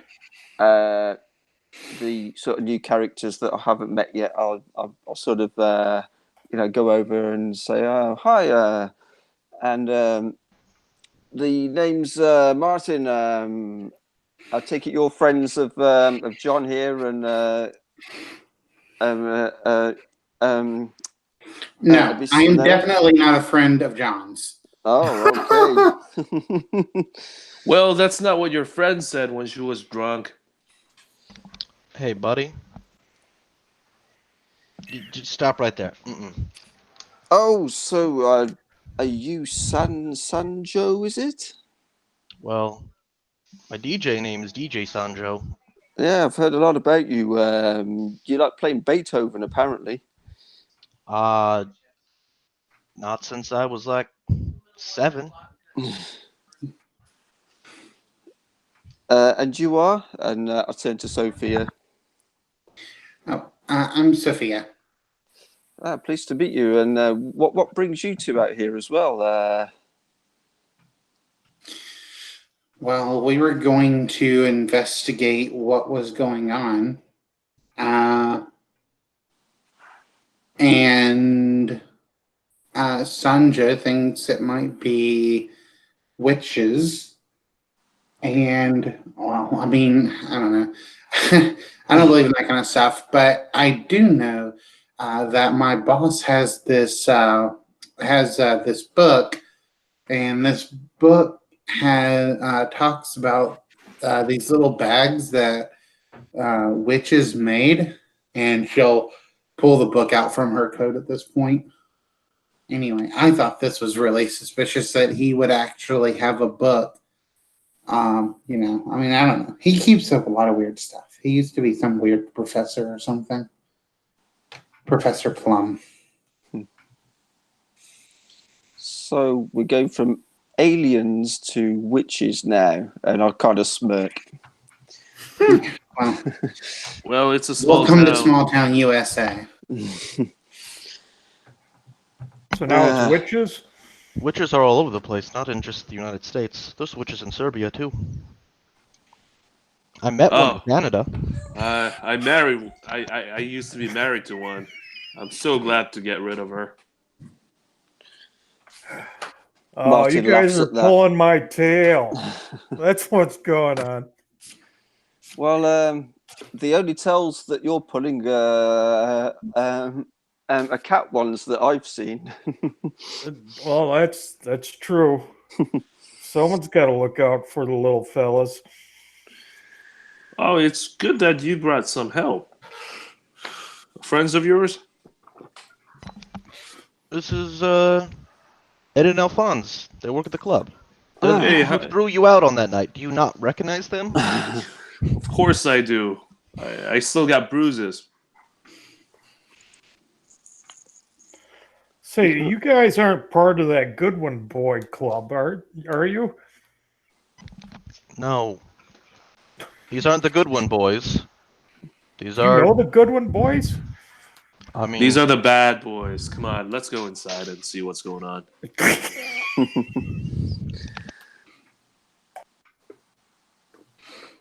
Okay, well, you lead the way. I'm sure you got the keys. I'll let you rate. Okay, but just so we're all on the same page, like we all agree that this isn't actually like aliens or witches, and that it's most likely like a serial killer, right? Or it's at least the definitely beginning of one. it's definitely witches. Look, Yeah, I mean, guys, come on, it's the a serial chances killer. the chances of Look, us like actually running into danger is almost zero. I mean, it's Victory Hills, guys, and you okay, know, yeah, it's good that you guys came out here to investigate. I just wanted to have some, backup just in case because I do hate being bodily injured, but it's not going to be dangerous, really. I mean, would I be here if it was going to be dangerous? I don't know. Well, I think from what I remember, you seem to like being bodily injured. I mean, you really let those guys handle you that night. But before I was so brutally interrupted, I was saying, there are a lot of cases of serial killers, who start off born in small towns with bad parents. They start on animals, mutilating them, and then before you know it, they're killing people. well, and the fact that you've brought two sort of red shirts with you makes me wonder that that you might be just a little bit worried. And I kind of laugh. It's kind of weird that we're bringing even more people into this because the more people we bring in, the higher chance that one of them is the serial killer. Well, I can assure you, these two guys aren't serial killers. These are very good guys. I think I'm going to go get my axe. Well, John, I'm guessing you know this place more, more than the rest of us here, being as you've been dealing with some of the property things here. So why don't you lead the way? Well, as a matter of fact, do I have a map or anything? Well, you would know, John, it's just maybe some base skeletons of buildings. Most of the buildings have not actually been built. Okay. There are some base structure beams and stuff put up. But as you start going that way, all of you hear like a buzzing noise or something like a noise coming from back around part of this structure is. And anybody that has perceptive, you can roll advantage on perceptive. Everybody else can roll a 1d6 at disadvantage. So is that 2 dice you roll if you've got it as a No, if you actually have perceptive as a trait, you roll 3d6. 3? Cool. I got a 5.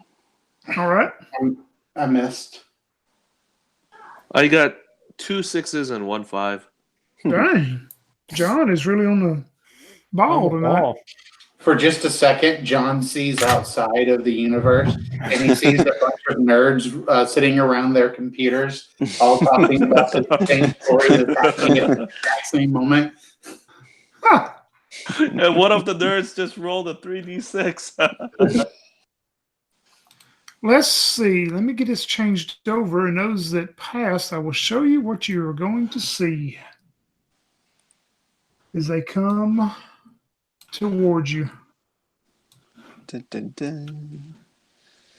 This is what you see coming from behind this structure. They're about 6 to 9 inches, as they appear to be like some type of large bee or hornet or something, until you see that they actually have a human body with these pointed ears. And there's 2 of them coming straight towards you. And I need everybody to do a 2d6 test. And I will go down the line and just roll, keep your answer, and I'll go down the line and get them from you. Start with you, Sophia, as you see these 2, whatever they are, coming flying towards your group. Did you pass? I rolled a 1 and a 3, so failed. All right. You go into a catatonic state as you see these 2 things that are non-believable to you, as you're going to be catatonic right now. John, Did you pass? I rolled 2d6. One of them 6, and the other one is 2. So I success in 1. Yeah, you succeed with the 6 for sure as you see these two things, and you're still able to somehow hold your normal ability. Maybe it's just you're so tired. It's after midnight, you know. Rusty, He's you pass? Yep. Yeah, Rusty, you're good, man. You've seen worse things with the fire department. What about our reporter, Martin? These are the aliens. I rolled a 2 and a 6. Yeah, Martin. I guess you've done a lot of crime reporting and a lot of stuff too, so you're good to go. And what about our DJ? I rolled a 6 and a 5. Hot dog. I was Roll expecting me this, so Yeah, you knew it was coming. You was prepared. Roll me another 2d6 for your two bodyguards. We'll join them together. oh, you want me to roll once for each? Yeah, one just one time. I got a 3 and a 5. Yep, they're both okay then for now.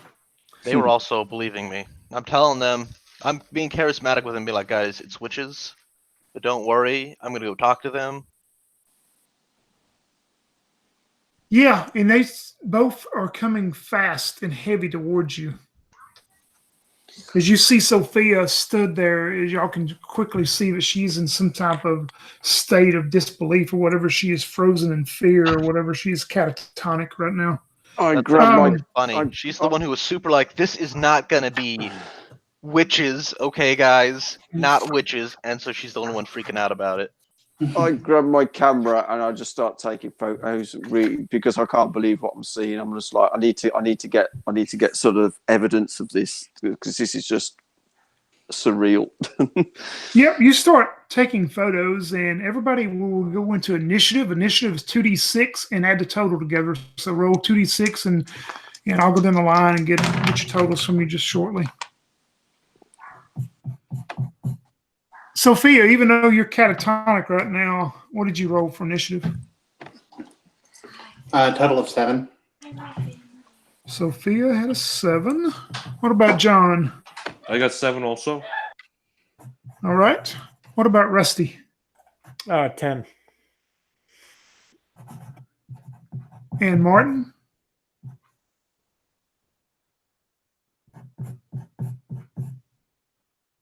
You're muted, Martin. Oh, sorry. Yeah, I got a 4. All right. And what about the DJ? I got a 10. All right. Rusty, you and the DJ both are prepared for, things that go bump in the night. What would y'all like to do? Is these two things don't seem to be threatening right now, but I mean, they are approaching you very fast. You can hear their wing flutters just as they're approaching. I'll go with what I said that I was doing. I'm just totally all in awe by it, so I'm just taking photographs as evidence. Yep. What about Rusty and DJ on a 10? Go ahead. You go first. I was just gonna say, well, you guys, you're like the Great Gazoo, aren't you? The Great Gazoo. So tell us what your wisdom is. Great Gazoos.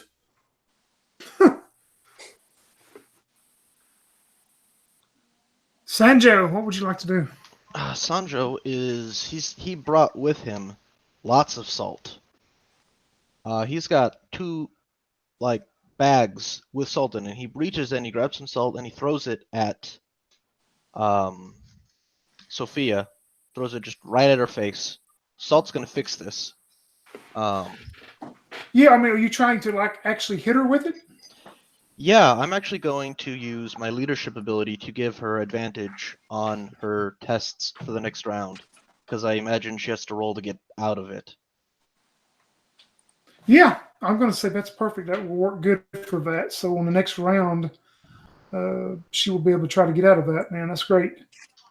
And then I'm also going to walk up to them super non-threatening and be like, hey, we're here to talk to you. All right, there's your 2 actions. Rusty, is there anything else you wanted to do? Or is that just cover both your actions of what you said? Well, he's kind of reaching for his axe at the same time, but I mean, he's more intrigued by it. He's remembering these Flintstone cartoons and the little flying aliens that were there. So he's pretty convinced that that's what's going on. All right, perfect. These two unknown creatures got a 9.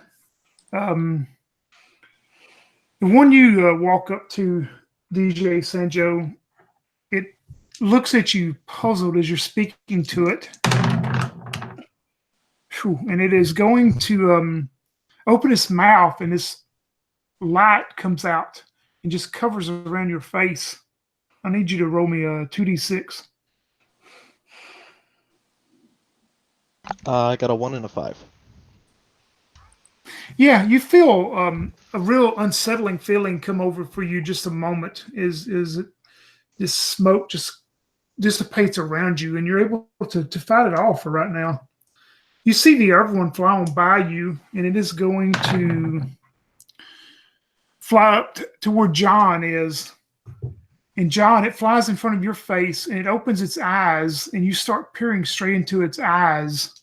And as you do, roll me 2d6. 3 and 5. Yeah, you start peering into its eyes, and all you think about is maybe one of those pretty girls that you saw at the club as you're able to fight off the effects of it. Sophia, you are in catatonic state for right now this round. John, what would you like to do? Can I? Go ahead. Go ahead, Crystal. What was you going to? I was gonna ask. It doesn't matter. It's fine. Go ahead. All right, John. His eyes grow real wide, and he's definitely scared. And he says, "Oh, guys, let's get out of here!" And then he runs towards the car, and he's trying to get into the truck and get the hell out of there. Did you take the keys out of the truck, Rusty? No, always leave the keys in the truck. John, that is one of your actions to run of a truck. The keys are in ignition. What would you like to do? Okay, he actually says, "Get clear away from those things. Let's get out of here. Come on!" And then he yells to Rusty and everybody else to get in the car. All right. Martin, you're going to use your 2 actions to still snap some photos of these things?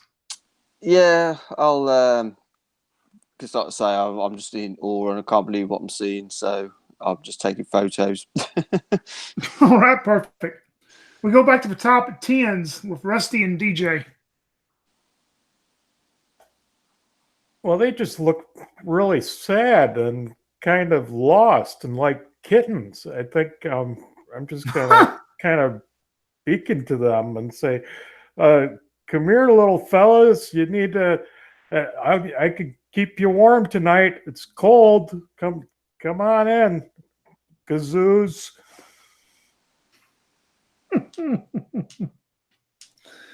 All right, DJ. Yeah, I'm going to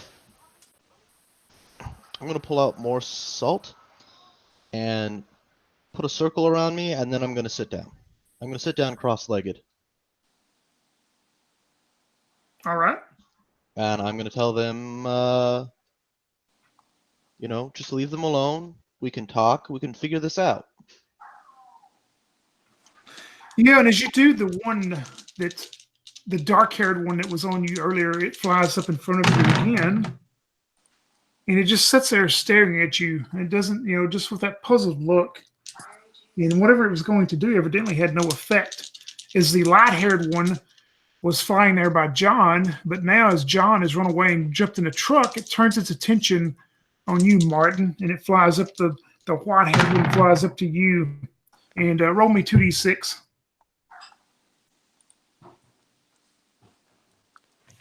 Sorry, I missed that last bit. Who's rolling D6? Sorry. You, because this white-haired one is flown up in front of you now. Okie doke. I got a 5 and a 4. Yeah, it looks at you kind of puzzled and stuff as you're just standing there and you're snapping these pictures. Maybe you've gave it vision loss or something as it goes on. Sophia, roll me a Vantage 3d6 since you've been inspired to see if you can come out of your catatonic state. Okay. Yeah. At this moment, I'm in like total shock as I think about all of the stories from like our Don't Sleep and everything, and like how I always like reading those supernatural posts, but I never really believed any of them, and now it's like, holy crap, how many of those things could actually be true? And with my advantage, I rolled 1-6 as some salt lands in my eyes, and I'm like, ah. All right, there's one of your actions. You still have one left. If there's something else you'd like to do as you come out of your state. Yeah, I will. I'll take my glasses off, and I'm gonna start trying to get the salt out of my eyes. All right, perfect. Oh, damn. John, what would you like to do as you're in the truck? First action is he's gonna try to remember because he's a resident of the town. So if there's any lore or stories regarding these spirits or something, he may have heard it. So using his trait educated, he's gonna try and find try to remember the stories of these haunting creatures and whether if they're harmful or not. Yeah, roll your educated. You get advantage on that. So roll what you think. Is it 3d6 or 2d6? Yep, that'll be 3d6. Oh, gotcha. So I got 5, so that's a success, right? Yeah, you recall very vaguely after you had heard Sophia earlier talk about the book and some of the things. You recall stories that maybe you've heard from some of the old timers about legends of wood fairies and things that would protect their forest and protect their lands, and that they try to do it in a nonviolent way. But if there is continued presence on their lands, that they will do something to get the attention of humans. So that's one of your actions. Okay, next action, he's gonna floor it. And then he's gonna go for vehicular homicide or ferricide. Oh my gosh! So you're going to try to run them over? Yeah. Ooh, you just to let you know before you do this, you do know that Martin and Martin and the DJ is going to be in the path of this truck also. Oh, I mean, if they're that close, then he's not gonna attempt it. He's actually gonna. Because DJ is actually sitting flat-footed on the ground now in front of him, crossed. Okay. I mean, is there any gun or anything in the car, by the way? Rusty, would you have anything else in there besides your axe? No, not up front. Okay. Well, if that's the case, he's gonna actually crouch down below the driver's seat and then just peer out, being the coward that he is, and observe the situation for a little while. All right, we go down to you, Martin, as this one is flown in front of you as you're snapping your photos of it. I sort of put the camera slowly down towards my chest, and I kind of sort of like reach out towards it with one hand and just to see if I can touch it, to see if this is actually real or not, and I'm not dreaming it and I'm not hallucinating. Yeah, you're able to reach out. It doesn't flinch. It doesn't fly away. It is as you touch it, and you feel reality as you touch it.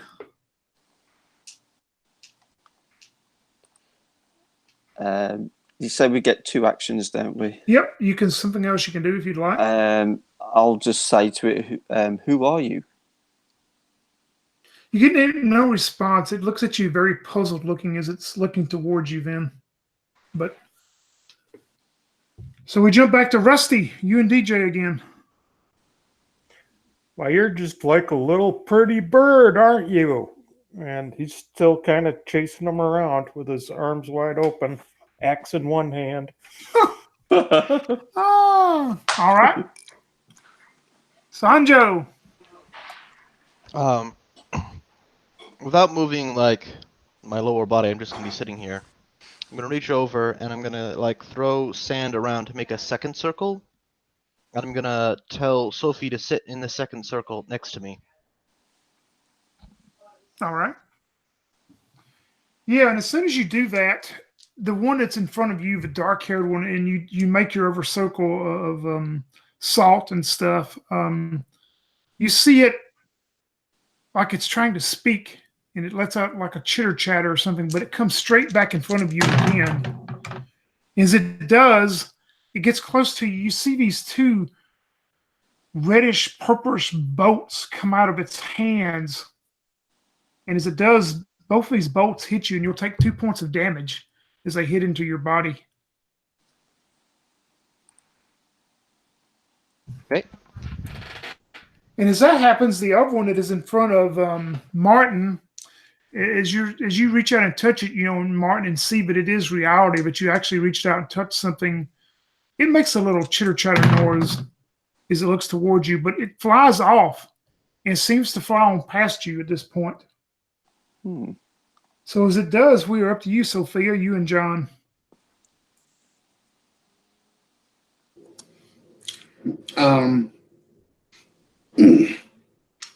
Yeah, Sophia, she finally gets the salt out of her eyes. She's not sure how the salt circle is going to help, but if her friend thinks it will, then whatever. At this point, she's all down for it. So she'll run into the salt circle and make. All right. Anything else? She'll sit down in the salt circle. All right. Perfect.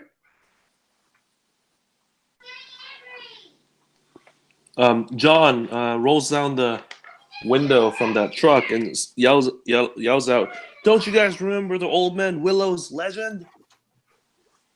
He got lost in the forest. Come on, let's get out of here. Come on and let's, come back into the car. Let's drive out of here before we get whisked away or something." And he quickly rolls up the window again. Martin, the ferry is flown away from you and past you. Where is it flown to again? It seems like it appears it's going behind you, and it appears being headed straight towards the truck where Right. John is. I'll walk on over to the truck just to see what's happening there. I mean, I'll take some more photographs of them with the party obviously there as well and stuff. So the photos will show that, I wasn't on my own doing this and these aren't fake photos. All right. Yeah, and the ferry, the white-haired, silver-haired one, it's flown in front of the windshield on the driver's side, and it's just sitting there flying back and forth, looking at John as John is giving this speech for y'all to flee the scene. But as that happens, we jump back to Rusty and DJ again. Rusty yells back at John, "That's all poppycock. I told you, these aliens are real."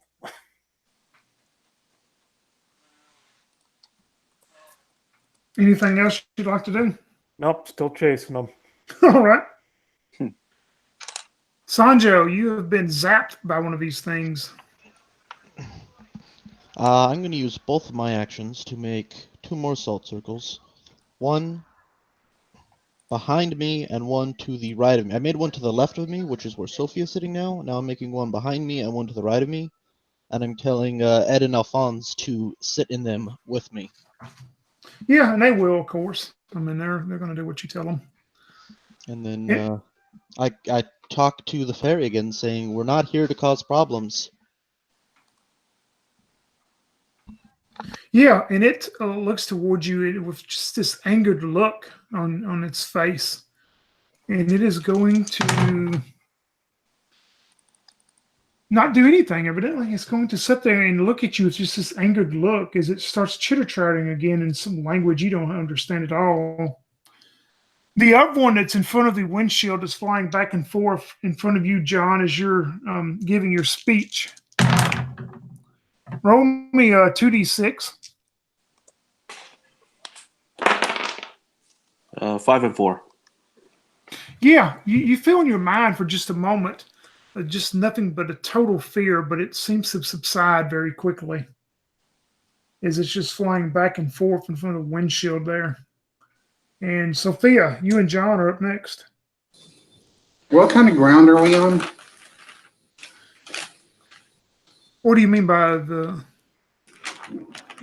We're in like a foresty area, right? No. This area where you're actually at is being cleared. It's just dirt and stuff. It's been cleared by machinery and stuff. So you're in just an open area.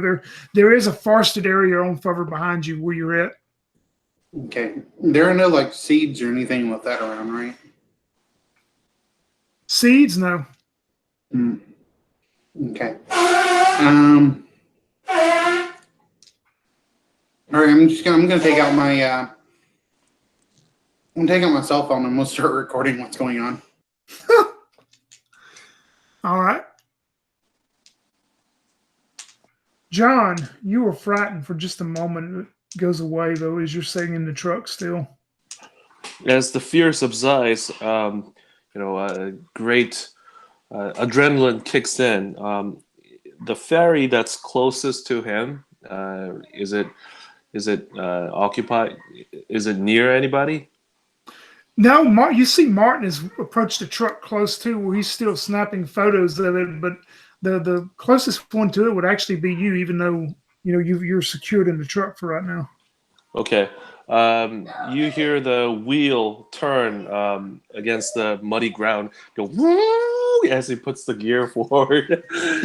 He rears back, and then suddenly the gear shifts, and for full force, the truck drives in, and basically John is trying to hit the ferry with the windshield.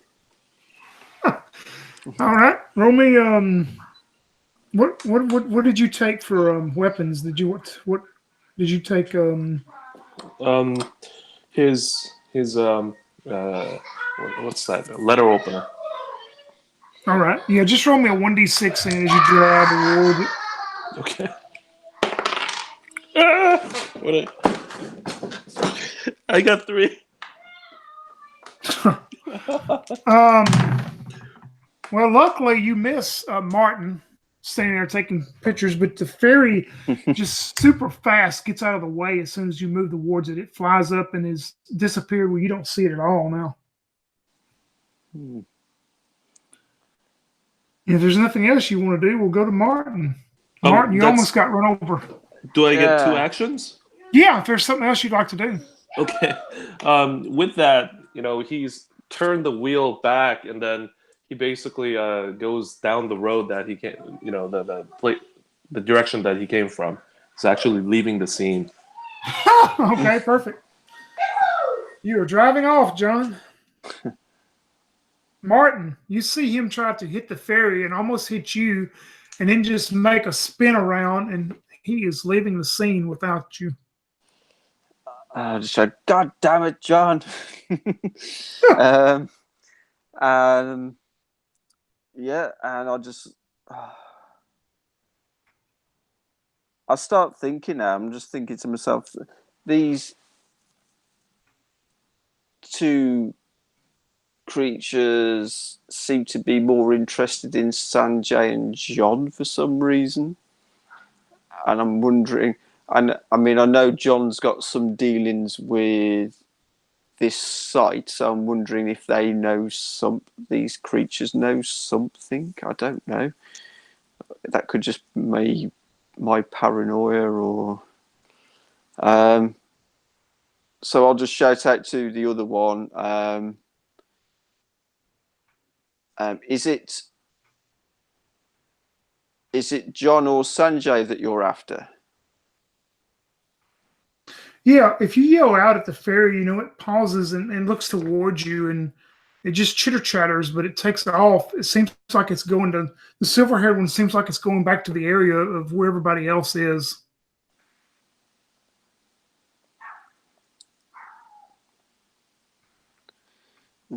communicating, unless someone can speak fairy.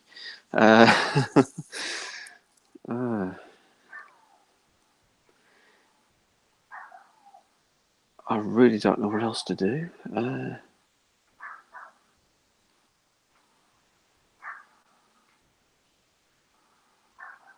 I really don't know what else to do. I'm just totally lost. So Still stop the pictures. I'll just sort of watch what happens till the next round.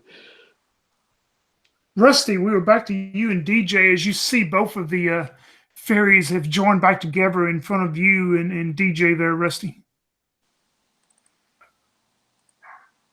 Well, realizing that John has taken off in my truck, I go, great gazoos, get my truck back. That's my wish. Oh.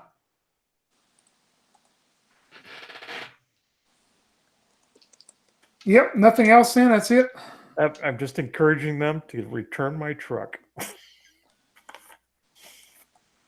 What about our DJ? I've decided that I need to make an offering, so I'm going to take that bag that my mother gave me that is some kind of powder, and I'm going to try and give it to the fairy.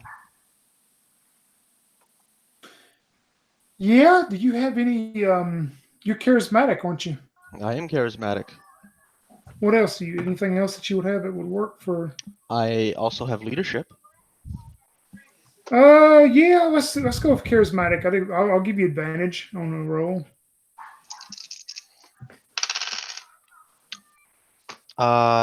Is a 4 a success? Nope. Well, then I didn't succeed. Oh.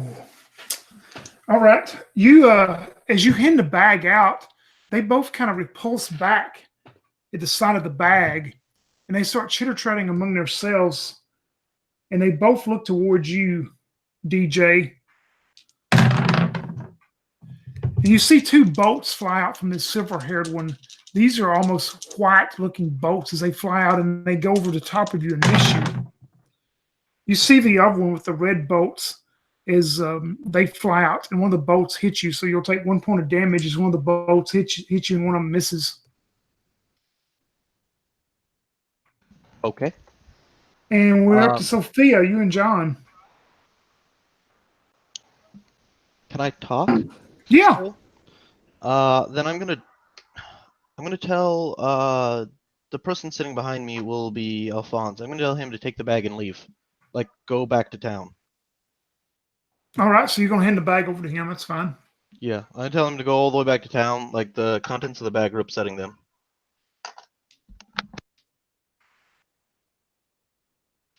Sophia, you and John see this happen.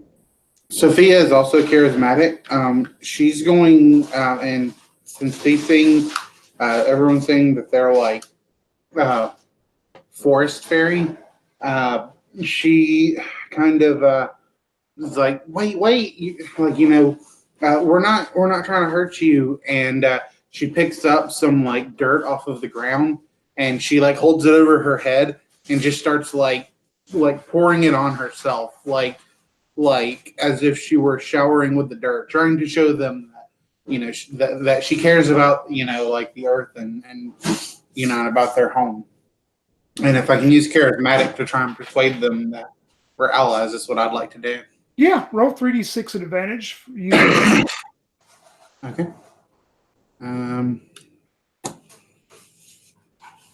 Let's see. Well, no, my mouse won't work. Okay.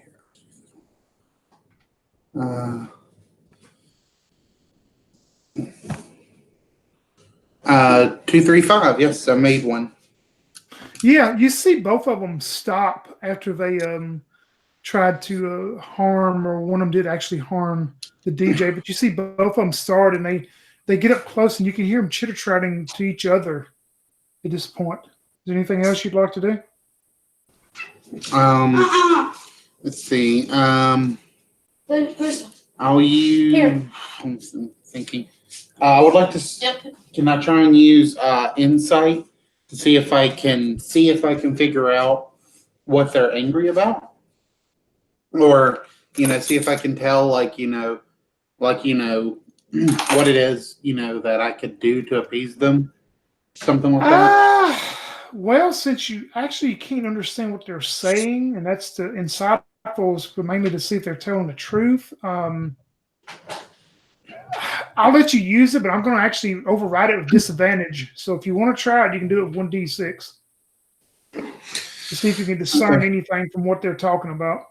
All right. I rolled a 2, so yeah, I can't. But Yeah, hopefully, you can't pick up any manageable words of whatever they're speaking at all for sure. No. well, hopefully they understand my gesture as they seem to have calmed down a little bit. Yeah, we go to you, then, John. What would you like to do as this is going on, then? Are they? You still driving away? Because you probably cannot see any of this if you're driving away. Yeah, I mean, he pulls over to the side of the road. I mean, is there a road or is it just dirt Yeah, it's all. forest? Once you got back on the main road, you would have been on like a 2-lane, good road. Yeah, I mean, he parks over there, and then he feels his heart almost trying to come out of his chest or something. It's like he's seen something totally supernatural that he wasn't expecting to see, and he saw these things attack his friends. So he's parked by the side of that road, trying to,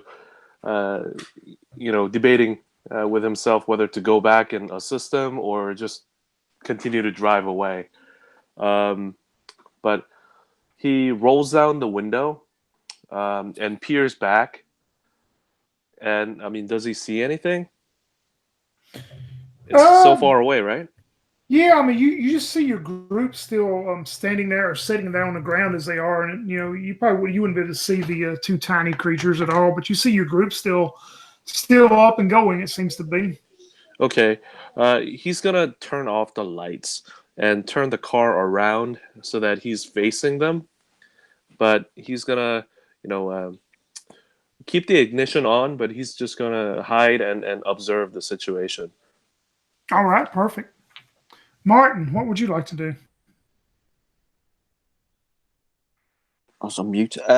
He's going to take out the photocopies that he took earlier of the letter that was sent to John, and he's going to hold it up to these fairy creatures, and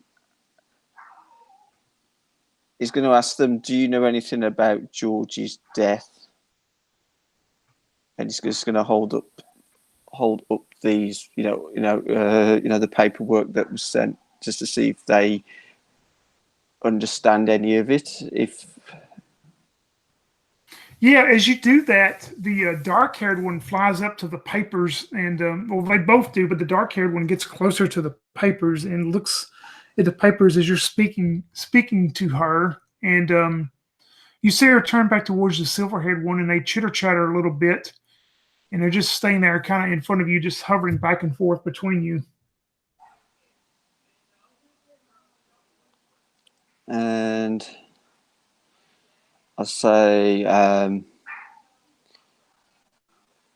"This is your home," and I'll just circle the area with my finger in the air, just to, Yeah, as you make the circle into the to the air there, as you make your circle and stuff, they both fly up and just touch the tip of your finger.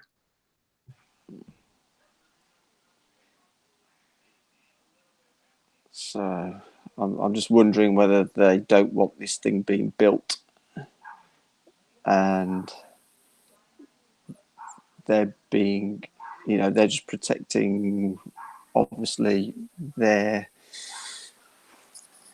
territory. Perhaps that's my take on this now.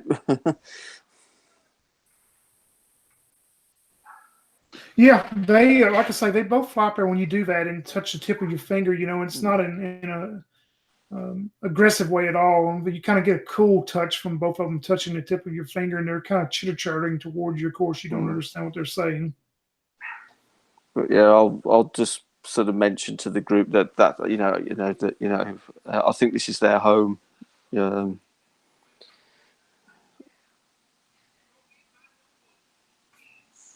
Yeah, and we'll go back then to the top with Rusty, you and DJ. As you see this transpire and happen, and you hear Martin give out the information to you, what would y'all like to do?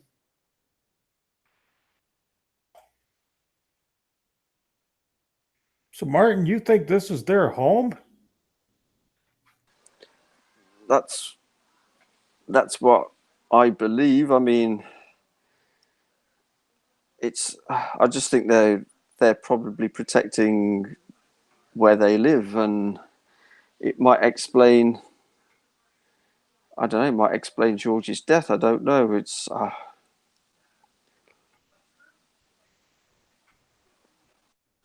Yeah, well, I don't know, but one thing I do know is John ain't coming back with my truck. Well, that's. Well, who can say? Yeah, that's what I say. I start fumbling for my radio. It's gotta be around here someplace. Have you got his phone number? Could you give him a call if you've got his number? How about you, Sanjay? Sanjo, have you got his phone number? Because I think you know John, don't you? He's been by the club, but I don't have his phone number.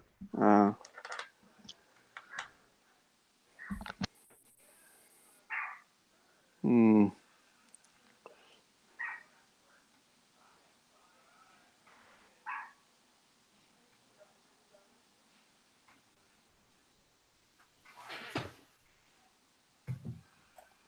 DJ, anything you want to do? Not really, Unless I can't think of another way to make another charismatic roll. I don't have anything else to give them.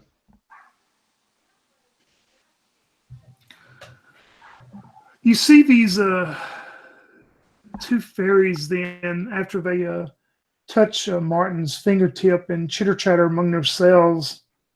They fly over towards where you are, Sanjo, and you see the silver-haired one reach her small, tiny hand out towards you. And as you do, this silver, almost like a ghost-looking flame, almost a foggy-looking deal, it reaches out and touches you. And as it does, you can heal for 1 HP as you start feeling kind of rejuvenated. Well, there we go. Feeling much better now. Hmm. And as you do that, the brown-haired one chitter chatters towards the silver-haired one, and you see them both just poof, take off very fast and fly back towards the way they come out of sight.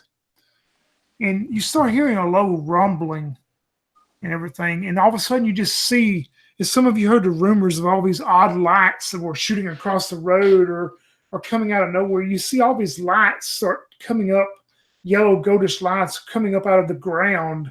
And they just all start coming up and they all just shoot straight towards the forested area. And we're pretty much out of initiative, so you can do whatever you would like at this point. You would also see this, John, from where you're at. I mean, there's so many of them, you would just see all these lights appear out of the ground itself and all shoot off towards the forested area. He says, "Holy shit." I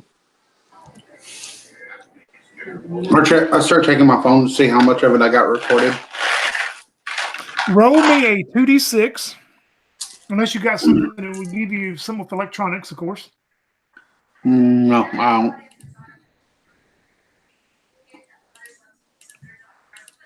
don't. Two D6, a 3 and a 5. Yeah, you look down and see your battery's almost dead, but you're pretty sure you got most of it recorded. Nice. I might start walking towards the forest where the lights are heading. I'm just curious to see what it's, I'm just curious now to see what's happening. Yeah, and as you make your way to the forested area, and you see the lights all enter in various degrees and in different areas. As they all enter the forest, it seems like it's like a raindrop hitting the ground. As soon as they hit the forested area, it just turns into black. All you can see is pitch black in the forest itself.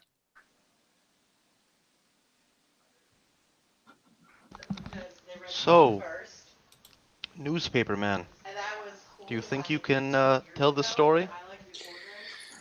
Yeah, well, I'm just thinking if I mean I'm not generally this type of person. I mean, I'm the sort of person that will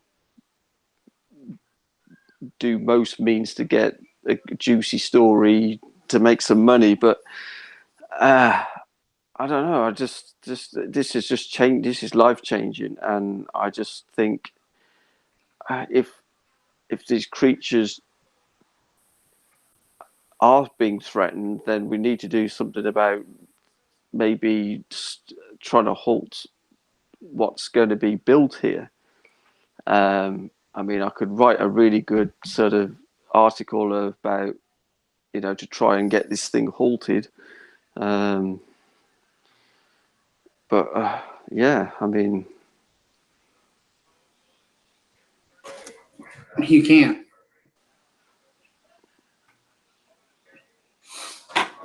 So Sophia will say she and she says this like you see she's like hovering over the send button on YouTube, like she's gonna upload that video to YouTube, and she starts to cancel, and she says like, no, we can't let anyone know this. Think about it. We have this kind of evidence now of creatures that people have never seen before. You know how destructive people are. Every time we encounter something new, our first instinct is to kill it. We can't let people know about these things being here. We should all leave and never return. I mean, we can try to get the site shut down, but we can't use this as evidence, because if we do, people will come from all over to try to see these things, and either they'll get hurt or these creatures will get hurt or both. And we just need to forget this ever happened, really. You're being silly. Lots of people know about this. How do you think I found out about this? Several people told me about these. They're all over the Yeah. world. They're everywhere. Yeah, but you see, most people don't think they're real because usually there's not evidence for it. And now we actually have evidence for it. And as much as I would love to show this evidence to everyone and be super filthy rich because we actually have evidence for it, like people who, would come and they would hurt these fairies or whatever they are. They're Sophia, aliens. I told you Sophia- that. Sophia, to be you are fair, they look like they could take care of themselves with dealing with intruders, I must admit. Okay. you are a beautiful, intelligent woman, but you're very naive. People have been shown proof all the time. You could upload this video wherever. No one's gonna believe it unless they already are willing to believe it. They'll just say, it's video editing. Oh, you're not wrong. I know. I rarely am. It's because I don't talk unless I've had a lot of thinking first. Are the bright lights still shining everywhere? No, as soon as the lights actually, like I say, when they hit the forested area, they just dissipate and disappear into the blackness of the forest.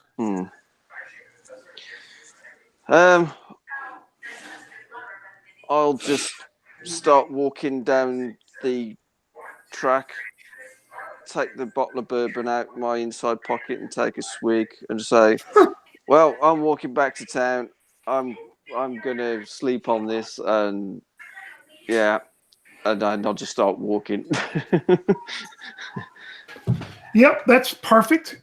And this comes to the end of the story. And as all of you know, customary in my games, I allow all of you to tell me how the story ends. Matt, I'll let you do it also. Crystal, I'm going to start out with Sophia. Tell me how the story is going to end.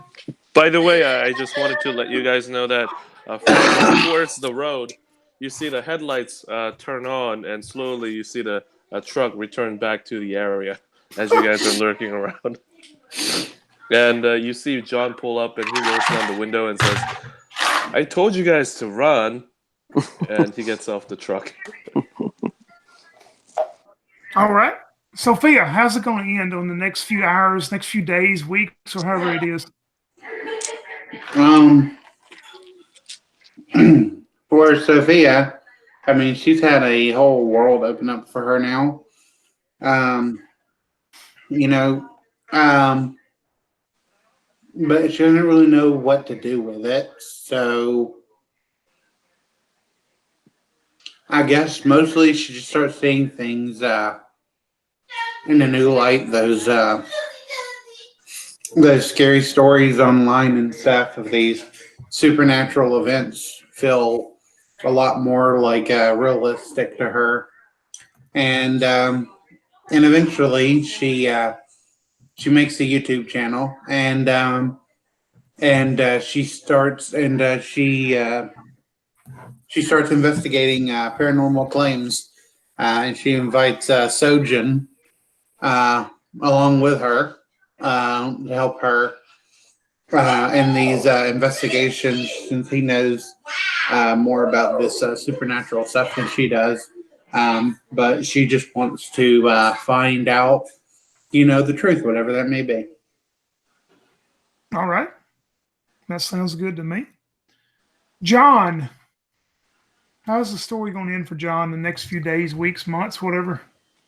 So John returns back to his office and finishes report, basically indicating that there is a substantial risk at the property that was purchased by Gravelstone, and that the liability of having this structure or the factory at the site that they've located is substantial, and that he does not recommend going ahead with the project in building the tire plant over there. And after that, he writes, he quits his job and starts writing a nonfiction testimonial type of a book titled Victory Hill Encounters, and writes about a bunch of these aliens and fairies, and a lot of these rumors and myth involving the forest nearby. Also, with whatever proceeds from the sale of these stories or books or whatever, he enrolls in offensive driving course, learning how to hit people with cars. Ah, poor John. He'll probably go back to the club and beat up the bouncers too. Rusty, how's it going to end? Rusty goes back to town, tells everybody he knows that he has discovered these bird-like aliens, and that these bird-like aliens are definitely here and want to help us. And so in his spare time, he decides to start making birdhouses.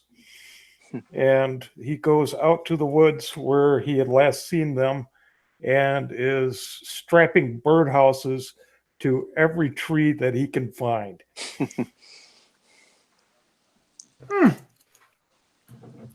Martin, how is the story going to end for Martin?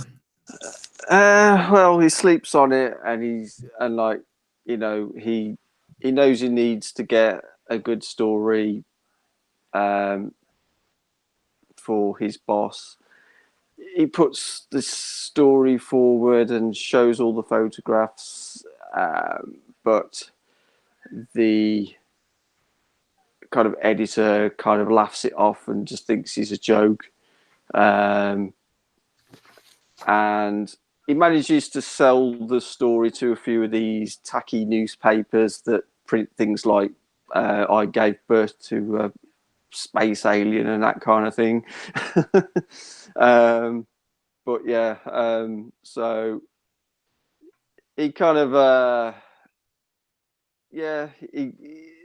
he doesn't really work out too well for him, to be fair. He didn't get the story he thought he was going to get, and he got a bit sort of laughed at. So, but it's changed his life, and he's seen things in a whole different light now of what is out there. So he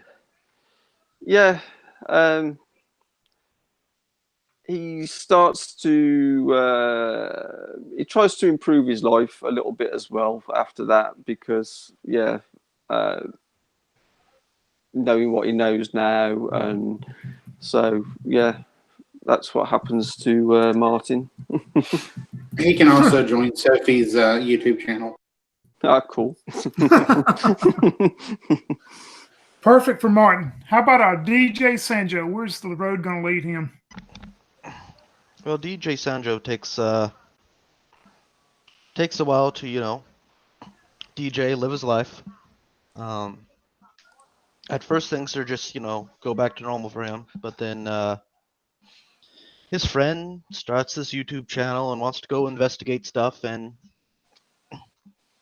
he talks to his mother about this, and his mother says that it's a good idea and that he should use his powers for good to help all the people, because he is actually a witch himself.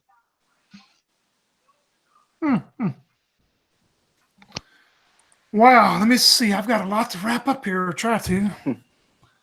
The story is going to end this way. We'll start back first of the fateful night of our multimillionaire George Atos IV. We go to the alley, that dark night in the alley. The club is closed. The streets are quiet. You see George making his way down that alley. He's got a packet of papers with him. And he's standing there in a dim light. And he hears some footsteps, he thinks. As he turns and he looks and he says, Stephanie? Stephanie, is that you?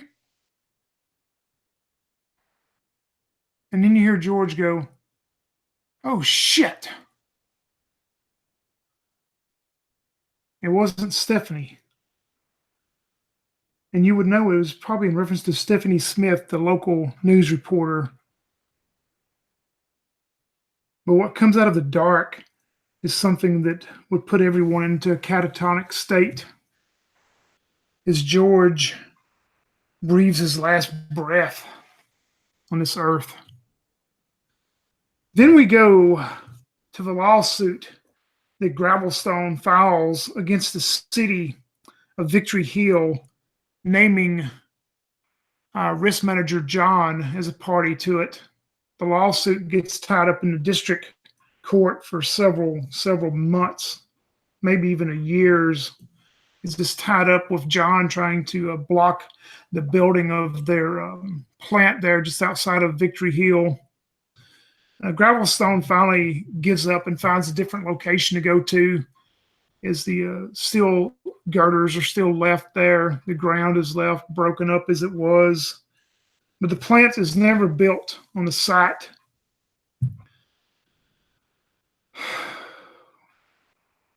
Then we go to the state police agency the next couple of days, where Mr. Harwell does going over the results of the autopsy on George Atos's body, as he's reading through, and he goes, ain't nobody ever going to believe this crap, man. I've been doing this, 21 years?